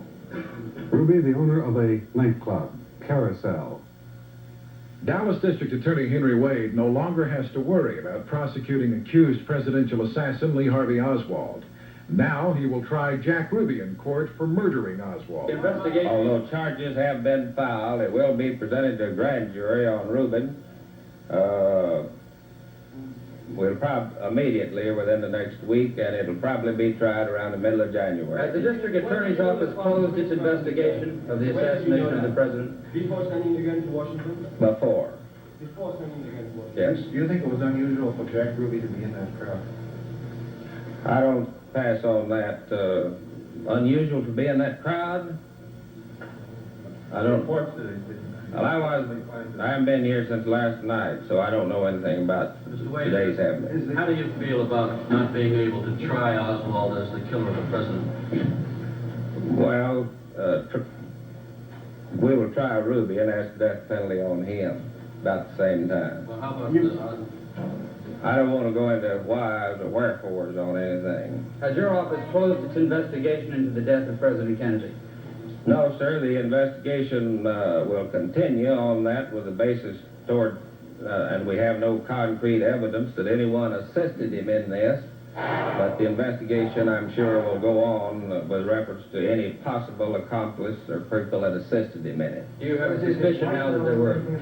I have no concrete evidence or suspicions at present. Thank you. Would you be willing to say, with all this evidence, that it is now beyond a reasonable doubt at all that Oswald was the killer of President Kennedy? I would say that without any doubt he's the killer. The law says beyond a reasonable doubt and to a moral certainty, which there's no question that he was the killer of President Kennedy. That case is closed in your mind. As far as Oswald's concerned, yes. Will we be able to have copies of the photographs of Oswald? If you have them, you'll have to get them from the Dallas police. What do you think was the motive of Ruby? I don't know. I haven't talked with him. What do you feel is the strongest evidence in that list? Well, it's like any case based on a series of circumstances. They all have to fit together. You put a man in the window with a gun, People cannot positively identify him from the ground. He fits their general description. You have his fingerprints there. You have the shells there. You have his gun that he purchased.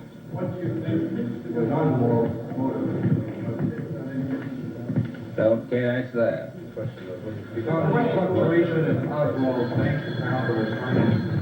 I know nothing about that. Yes, sir. Both of them. That's found by the Dallas police. They were co-workers that left him there around 12 o'clock to go to eat lunch. I didn't mention that. The witnesses put him on the 4th floor at 12 o'clock and shortly thereafter. I mean the 6th floor, where the box is. This was the gun, the bullet from this gun killed the president. Is that from the FBI, sir? I can't go into anything from the FBI. I'm not at liberty to. Oswald and Ruby were previously appointed. I think I heard it on radio or something, but I don't know anything about it. We had a chance to talk to Ruby. I have not talked with, no, sir, I've not talked with either one of them. Well, will we get a chance to talk to him? Okay. I don't know anything about that. This was entirely about going over the evidence. I thought some of you would want. You know Ruby before this? No, sir. Saw him in this very same room Friday night when we had the defendant up here. Stag party for the Texas Bar Association in the Adolphus Hotel. Were you there? No, sir, I wasn't there. As a matter of fact, if some of you will recall, he asked a question from out here in the audience, or answered a question. He was standing right back here, and I didn't know who he was. I thought he was a member of the press, and he told me as we walked out of here that he was a nightclub operator here. What question did he ask? What? What question did he ask? I don't remember, but maybe it was an answer, but he said something. Remember it was Friday night when I asked you to do an interview with me on the phone, then you had another call, and Ruby was hanging around in the background. You were on the phone, and I said, and then you had to go away, and I asked Ruby, because he seemed to me like a detective. He seemed to be all over this place. I said, would you see if you could get him on the phone over to here now? And he went around, and he got you, and he brought you over to my telephone. It might have been where he told me who he was. I didn't know who he was either. When I think someone here answered that question in that he answered a question. Somebody asked something, and he answered it back there, and I don't know what it was. I think it is some question about a street or an address or a name or something. It looked to me like your good friend. I don't know. Do you feel that list is complete? Or anything is withheld by government agencies? This is all that I know of. Yes. After arguing this case, what would you use as a theory of as the motive? Again, a question about a motive. Well, of course, that has to develop. You have to develop that from all of the evidence. And I can't go into motive. It depends on what you get in evidence. If you get everything that's been written in the papers in evidence, you can put a pretty good motive there. But a lot of that I don't think would be admissible. What can you tell us? And you've got to base your motive on what you have before the jury. What can you tell us so far about your investigation of Jack Ruby? I haven't had anything to do with it. I know nothing about it. Will you be involved? I will try. Prosecute. The Justice Department heading up that investigation?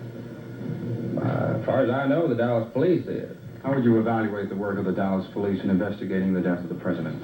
I think the Dallas police did an excellent job on this, and before midnight on when he was killed, had the man in custody and had sufficient evidence, what I think, to convict him. The gun positively is the one that was purchased from him, and it can be positively identified. Serial number. Serial number. And both that and on the scope, too. No, the scope was on the gun, but of course a different person makes it, a different company makes the scope. When he bought the gun, did he buy the gun with the scope? Scope was on it when it was purchased. I don't have the exact, it's a foreign-made gun of a... It's a 6 5/10 millimeter, and I understand is a used gun of Italian make, probably. But You see that the scope from the bell or not? It was mounted, as I understand it, when it came. Do you say that the easy availability of guns such as this requires new and more stringent laws? That is an old question that's been off.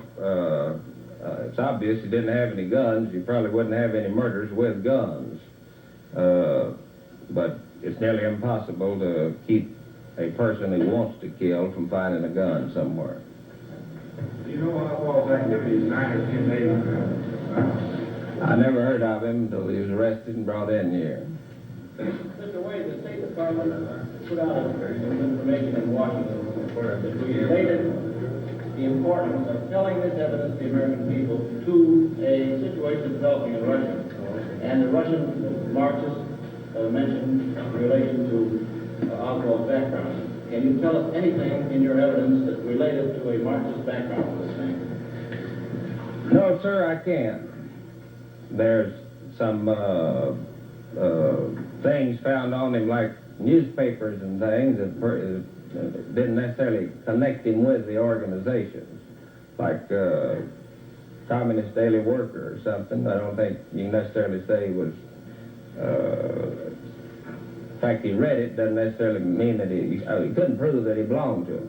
I've read quite a bit about this subject. I know what you're talking about, but I've read interviews from reporters from over in Russia all on this subject that apparently they know quite a bit more about than I do. Was there material found here related directly to the case? There's no material that said he belonged to any group other than this Fair Play for Cuba that I know of.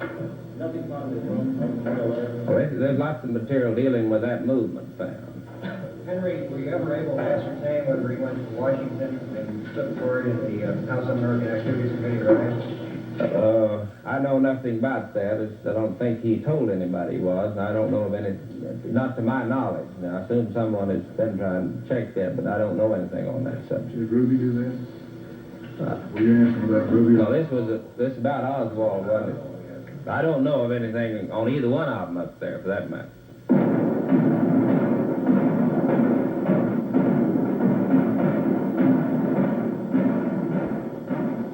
On Monday morning in the nation's capital, John Fitzgerald Kennedy, the 35th President of the United States, is laid to rest.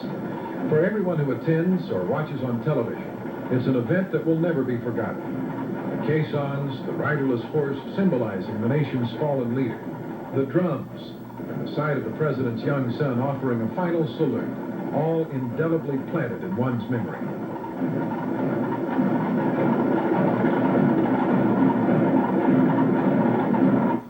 There was a funeral of a very different sort today in nearby Fort Worth. A funeral conducted in semi-secrecy under heavy police guard and the watchful eye of numerous FBI and Secret Service men. The undertaker told us he did not know who would pay for the service, but that he planned to bill the United States Secret Service, which had contacted him about the funeral service. This was the dreary funeral of Lee Harvey Oswald, alleged murderer of President Kennedy. There were only two floral arrangements visible at the services, one of red carnations and the other of white carnations. Burial was in an otherwise empty plot in Rose Hill Cemetery outside Fort Worth, a plot that we were told was bought long ago by Oswald's mother. There have been some protests against his burial in this cemetery. No one was on hand for the funeral as mourners, except the family of the dead man, the man himself slain only 2 days after the murder of the president. The pathetic group of mourners included Oswald's mother, Marguerite, his wife, Marina, his brother, Robert, and Oswald's two children, one of them a babe in arms. Undertaker Paul Grudy told us the Secret Service had called him up and asked him to pick up the body in Dallas and give it an inexpensive funeral. He would not reveal the cost. The services were conducted by the Reverend Louis Saunders of Fort Worth. At the service, he said, "We are not here to judge." The 6 pallbearers you see here are newsmen. There were not enough relatives or friends on hand to serve as pallbearers. The public was not admitted to the ceremony, but there was not much indication that they wanted to attend. The service of Lee Harvey Oswald in Fort Worth this afternoon. Murphy Martin reporting from Dallas, returning you to Jim Burns in New York. And in Dallas, still another service, this one for slain Dallas policeman J.D. Tippit. We are attending the services of Patrolman J.D. Tippit here at Beckley Hills Baptist Church in Dallas. The pastor of Beckley Hills Baptist Church, C.D. Tipps Jr., conducted the services this afternoon. The church seats approximately 450 people. However, there are at least that number again on the outside of the church.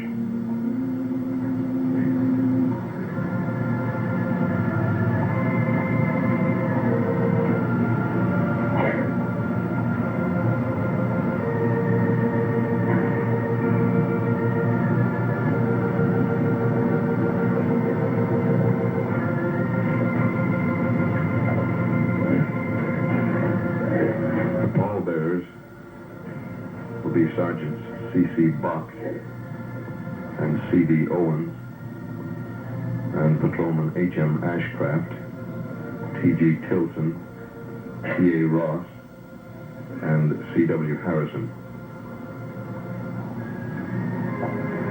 As mentioned previously, interment following these services, in which this unexpectedly large gathering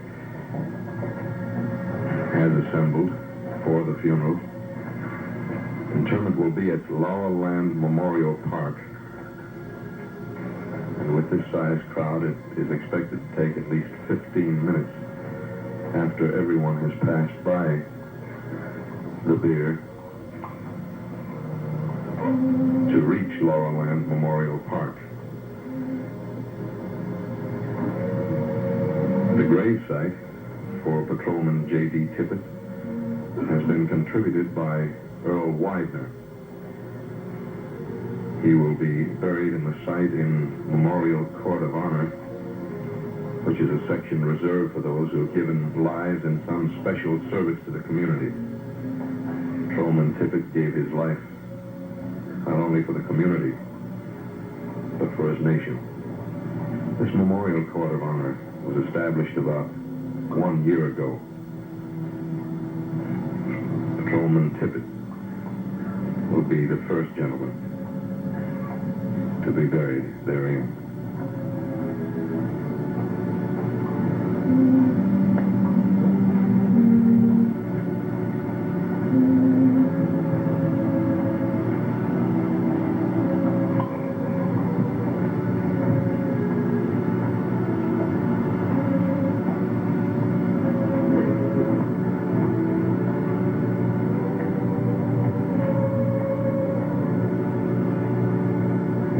Pew within the church, seating 450, had been filled. And now waiting outside, even beyond that, is a crowd which seems to grow when it's expected to be dispersing. People continuously make their way to the Beckley Hills Baptist Church to pay tribute to this patrolman, 39-year-old J.D. Tippit, shot in the line of duty in the 400 block of East Jefferson while attempting to apprehend the assassin of the President of these United States.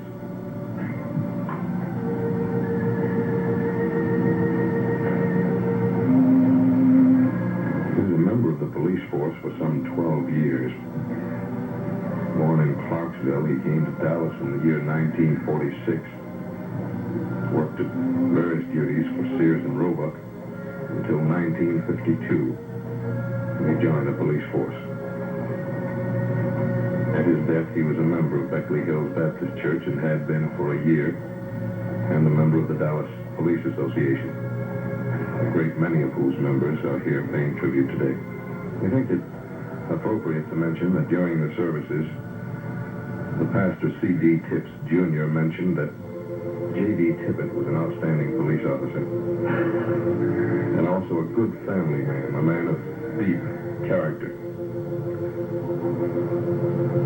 To many people, he was an average American, a good friend.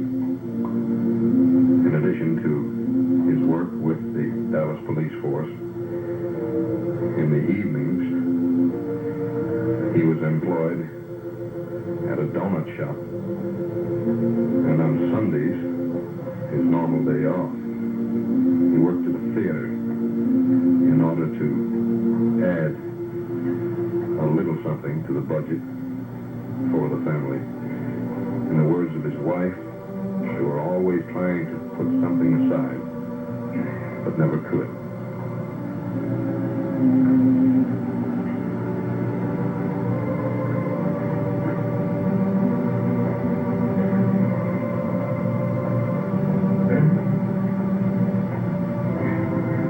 With the sudden and unexpected death of this husband and father, there was concern for the welfare of the family. However, many funds have been made available for the widow. Sheriff Bill Decker's officers have been taking a collection. And even as I speak, a Dallas suburb of Irving is conducting a fundraising campaign.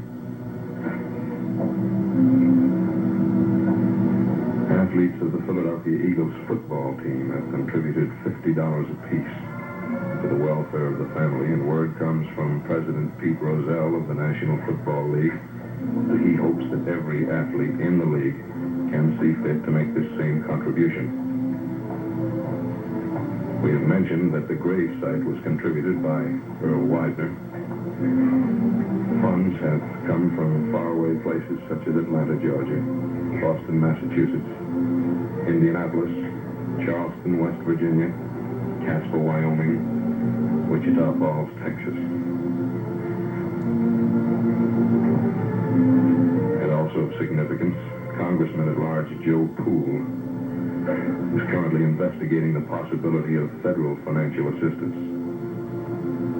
He said this was a gentleman who acted for America without personal regard for his own personal safety. Those are the words of Congressman at Large Joe Poole.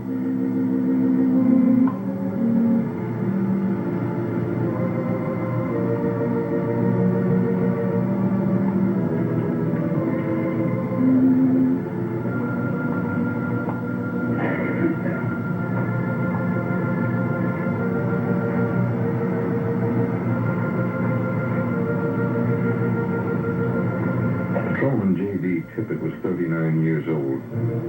He is survived by his wife, Marie, and two sons, Alan Tippit and Curtis Tippit, ages 14 and 5, and the daughter, Brenda Tippit of Dallas, age 10. His father, Edgar Tippit of Clarksville, and his mother, Mrs. May Peterson, now of Oklahoma City, Oklahoma. Also, he's survived by four brothers, Donald Ray Tippit of Lubbock, Wayne Tippit of La Mesa, Edward Tippit of Louisiana, and Ronnie Tippit of Clarksville, and two sisters, Mrs. Christine Christopher of Dallas and Mrs. Joyce DeBoard of Garland.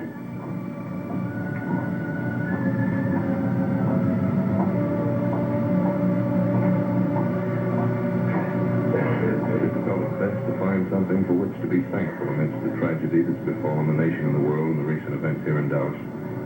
However, the country can view with thanksgiving the swift action of one of its common folk, an average patrolman just doing his job and giving his life in the process.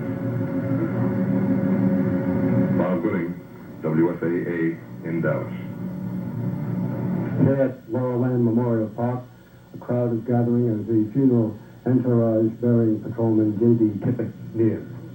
It's a beautiful day here in this very lovely cemetery, and friends and relatives of the slain patrolman and many fellow officers, including Sheriff Decker of the Dallas Police Department are gathering. The family, of course, has been left destitute by the slaying. The vault, the coffin, the plot, all have been donated by friends and by companies in this area. Patrolman Tippit is being buried in a special section of the cemetery created to honor heroes from this area, men who have died in public service. And the patrolman who lost his life following the assassination of President Kennedy will be the first man from this area so honored. He was 39 years old, the father of 3 small children. The effect of his death was somewhat, or rather completely overshadowed by the death of President Kennedy.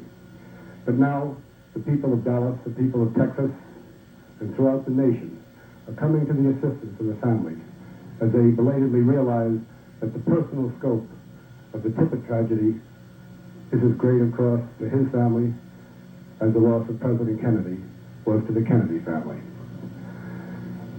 Now we can see the entourage slowly winding far down the road.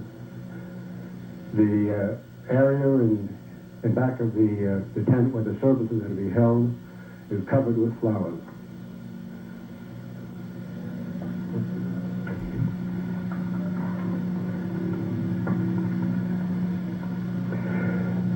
Plans are underway to form a memorial association in the name of the slain patrolman.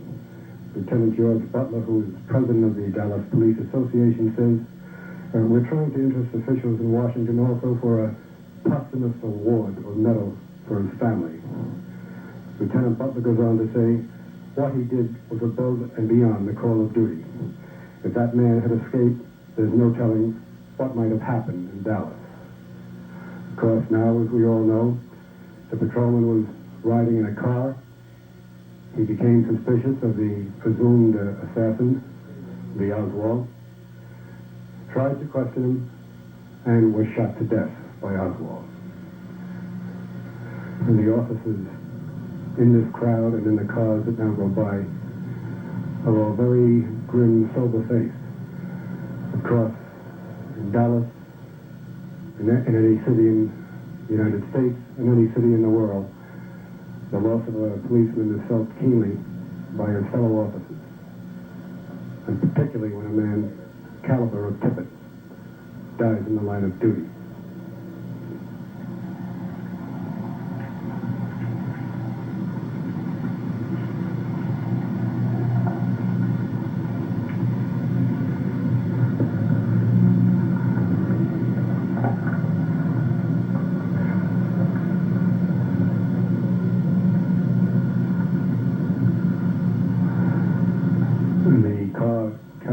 Mrs. Tippit still hasn't come into view.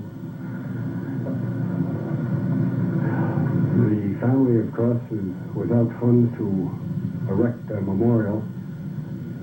We understand that now the hearse bearing the body of Officer Tippit rolled up to the burial site. And this is a very inspiring outpouring of respect for this slain officer. Certainly something that's very richly deserved and very much appreciated by the family and by the fellow officers on the Dallas Police Force.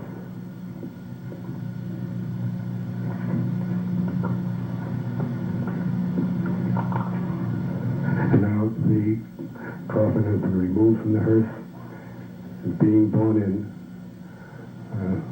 into the tent by 6 patrolmen from the Dallas force, and now the family enters. The mother being supported by a relative on one side and a patrolman on the other.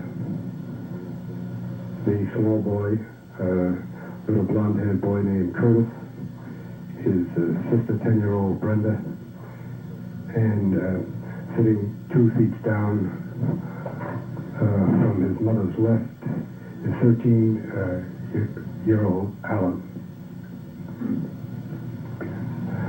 The coffin now is in place, bedecked by flower wreaths.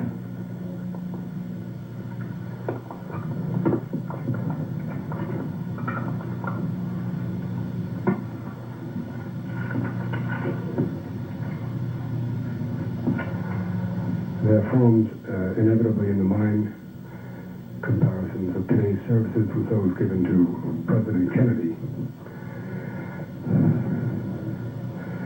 And one thought is impressed as you think about it, that high or low station in life neither adds nor detracts anything from the personal grief felt by members of the family affected. We know that all things work together for good to them who love God and are the called according to his purpose. And so we know that thou dost love us and understand us far better than we ourselves. Now may the ministry of the Holy Spirit, the Comforter, come to undergird and to strengthen and to give unto these in this hour a sense of security, that they may know that these things are true because thou dost love us. May the grace of our Lord Jesus Christ go with us now and continue to abide in each and every heart is our humble prayer in Jesus' name. Amen. Amen.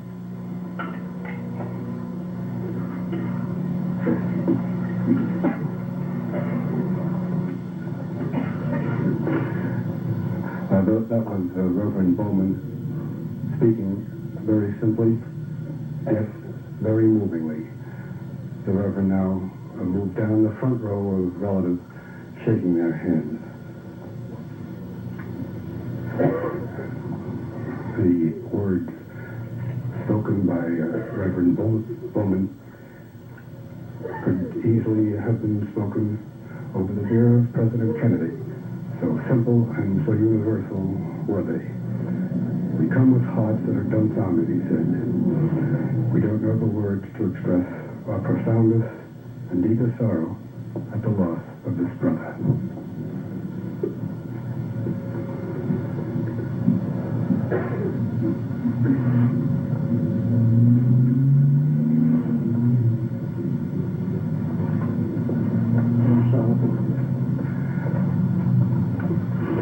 Now the family and friends are filing back into the cars. The service was mercifully short. And yet, as I said, so with reverence, a very moving experience.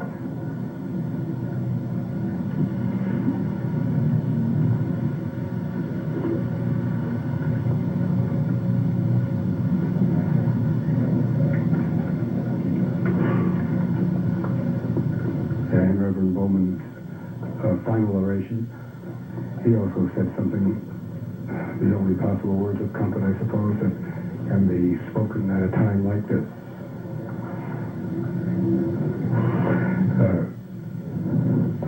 We know that these things work together for the good, for those who love God.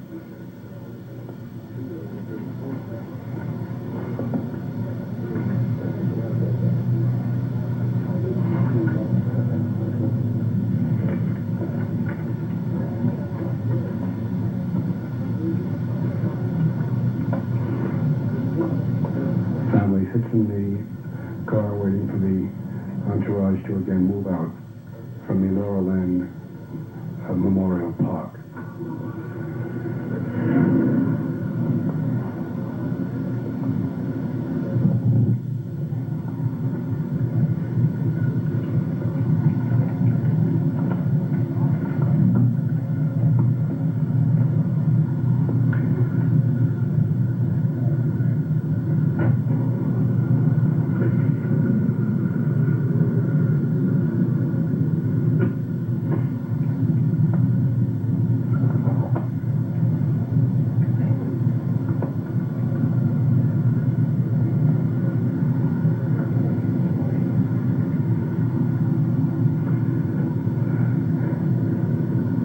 In a short time, when the necessary funds are collected, a simple memorial marker will be placed before the grave, and it will read, in honor of J.D. Tippit, who died in the line of duty, and whose death contributed to the capture of the assassin of President Kennedy.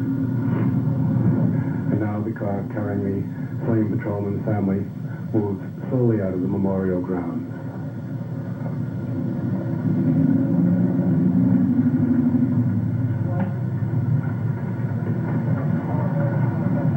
Here at Lowerland Memorial Park in South Dallas, burial services for slain patrolman J.D. Tippit have been completed. The widow and family have left the cemetery grounds. The ceremony was short, very moving. In its simplicity, of course, it contrasted strongly with the services in Washington for President Kennedy, but in the emotion felt here, the emotion of his fellow officers, his townsmen, his family that loved him. A great feeling of reverence was expressed. People are now earnestly beginning a campaign to get funds to help the Tippit family. They're destitute. The people of Dallas and the people throughout the United States are determined to show their appreciation for this officer who played a key role in the capture of the assassin of President Kennedy last Friday. Now, back to Bob Walker at WFAA. Downtown at Dallas Police Headquarters, Attorney Tom Howard has just met with his client, Jack Ruby. I'm Tom Howard, one of the attorneys for the defendant, Jack Ruby. Does this mean you're going to apply for bail? Yes, sir, we will. When will you do that? I was just explaining that the hearing will probably be held several days from now. I see. That has not been said. It has not been said yet. That date, sir? Judge Joe B. Brown, the Justice of the Peace. And which judge will hear your appeal for bond? Judge Joe B. Brown, Jr. Same judge. Will you ask that any special precautions be exercised in handling of your defendant? Absolutely. And what special precautions have you asked for thus far? Well, I say now, I don't want to be misleading about that. I will say this, that our police department is a good police department, and I'm sure that they will take all of the precautions necessary without being asked. Are you on your way to see Mr. Ruby now? Yes, sir, I am right now. Yesterday, about 2 o'clock. Yes, sir. Yes, sir, that's correct. Way over against this wall over here. Which side? Over on this side. They're passing. He did that last time you saw him, but he seemed very calm. He was very upset, very nervous, almost on the verge of tears, and I would say in a state of emotional collapse. Do you have anything to say about what would be the plea or the line of your defense at this time?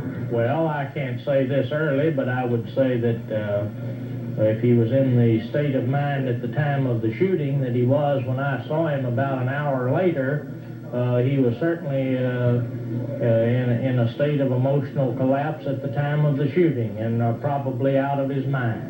Sergeant Howard, have you known Jack Ruby for a number of years? I've known him about 10 years, and he's a very likable fellow. He's well liked in Dallas and is a very law-abiding citizen, and I'm satisfied that it wouldn't have made any difference whether the president was Republican or Democrat. He would have been upset about it in the same way. You believe that he was out of his mind? Do you mean that you'll plead insanity then? Is that right? I haven't said that, and I'm not saying it now, but I will say that I think that he probably was out of his mind at the time of the temporary insanity. Probably temporarily out of his mind. Has he expressed any remorse to you about what has happened? I have not discussed the facts of the case with him. Have you had any contact with a committee for Ruby's defense which was formed in California? Several committees have contacted me, and one from California did contact me. Where are the others, sir? Seemed like one was from Chicago, one was from Los Angeles, and one was from San Francisco. Have they offered to help put up bail money? I understand that they have. I haven't. What sort of committees are these? Oh, just hastily formed committees. Yes. Have you had offer for Ruby's life story? Yes, sir, I have. Have you accepted any? I have not. Sir, did you know anything about his actual political sentiments or background previous to this incident?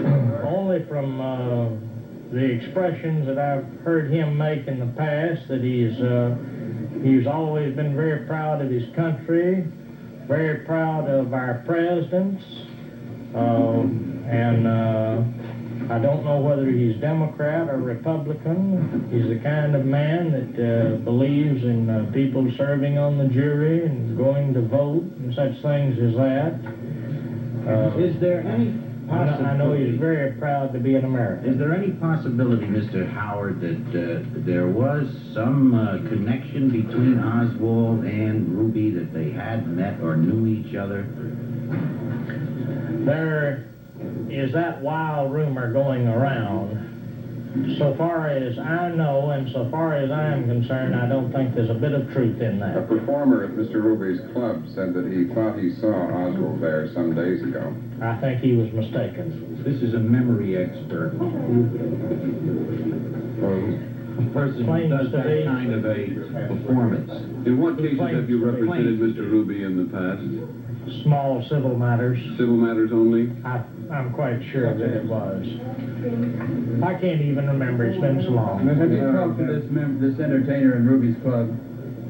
He called me last night, but I didn't talk to him anything about what his interview was, because all the people down there seem to be giving interviews. Is it true, Mr. Howard, that... Sir? You say again, you're going to speak with him. In a few minutes. Will you talk to us when you come down, sir? Yeah, sure will. Is it true? Have you seen the map the Dallas Morning News said was found by the police? No, I haven't. One more question, Mr. Howard. Is it true that Mr. Ruby may have left certain personal effects like identification and money in his car? Yesterday, the car was found in a parking lot adjacent to police headquarters. He could have. I don't know. Mr. Howard, you say that you have had some support evidence in your defense of Ruby. Have you had any adverse telephone calls or anything such as that? Had one crank call, you know, the kinds you get in cases like this. To what effect? Oh, something about the hate group's going to get you or something like that. You expect those things. Mr. Howard, does he realize that what he's done perhaps created a question for the rest of history, whether who killed President Kennedy? Like I have told you, all I can go by is what his sister and other people have told me about his state of mind since the president was killed. He was very emotional. He called his sister crying to tell her about the president being killed. He ordered both of his clubs closed immediately and expressed the opinion that he didn't see how people could enjoy dancing and being entertained at a time like this, and he thought everybody should be in mourning. Well, can you explain why during his presence here prior to the shooting, he must have been within close proximity of Oswald, but apparently that never showed any emotional outbursts or never said anything? He was here at times when it is believed that Oswald would have passed him by, that he was around a group of people. Did this build up, this emotional? I'm sure it's built up over a period of several days, because he talked to many people and could hardly talk to some of them for crying. Mr. Howard, do you think you're going to be able to get a fair, unbiased jury in a case like this? Well, that's a difficult thing to say. Any case where there's a lot of publicity, it's hard to find a jury that is fair and unbiased, but we may be able to find one here. Not that I can see right at this time. Tommy, you're going to seek bond today? Not today, I'm sure. Do you think you will tomorrow? Are you going to stay right now? And just as soon as we get through, yeah. Yeah, I'll stop back. Start down here, or are you sending them? I'll stop back if I can go see Fritz now.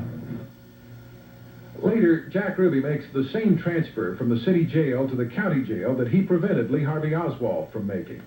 Unlike Oswald's transfer, this one takes place without incident. This is Detective Jim Lavelle. Jim was handcuffed to Oswald when he was shot yesterday. I understand you were also involved in a successful transfer today.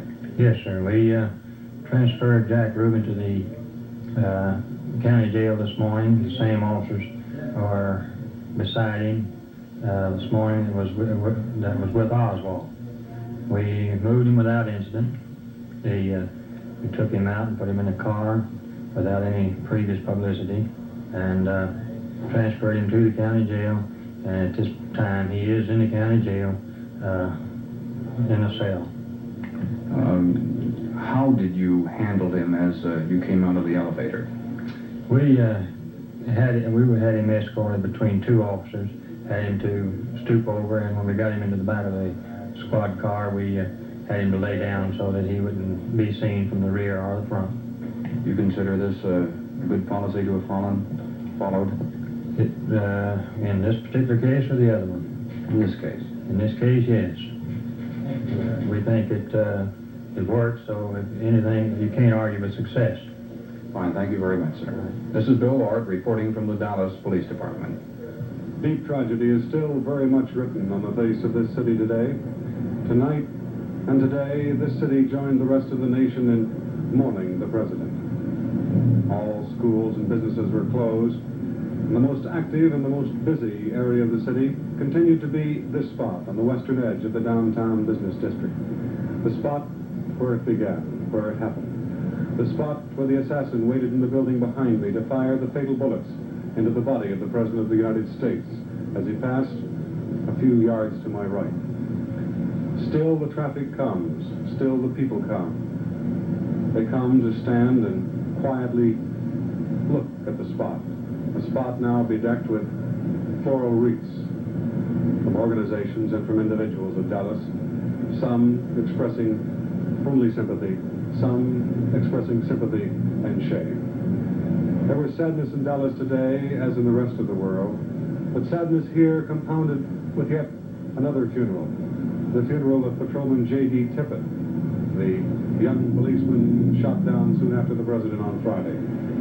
And shortly after that, the funeral of Lee Harvey Oswald, the quiet and lonely funeral of Harvey Oswald, the man accused of killing both men. In this building, in front of me, the Dallas County Courthouse on the 6th floor in a jail cell, 52-year-old Jack Ruby awaits his fate. He is the man accused of killing Harvey Oswald, as Oswald was about to be transferred to this very same location. Tomorrow, Jack Ruby will go before a grand jury here in Dallas. Most likely, he will be indicted, formally indicted, on first-degree murder charges. Tonight, he remains under heavy guard as the people quietly go by. Undoubtedly, there will be more facts, more investigations before everything is known, and perhaps the story, the complete story, will never be written. For now, Dallas simply tries to forget at least some of the cruelty, some of the misfortune that happened here.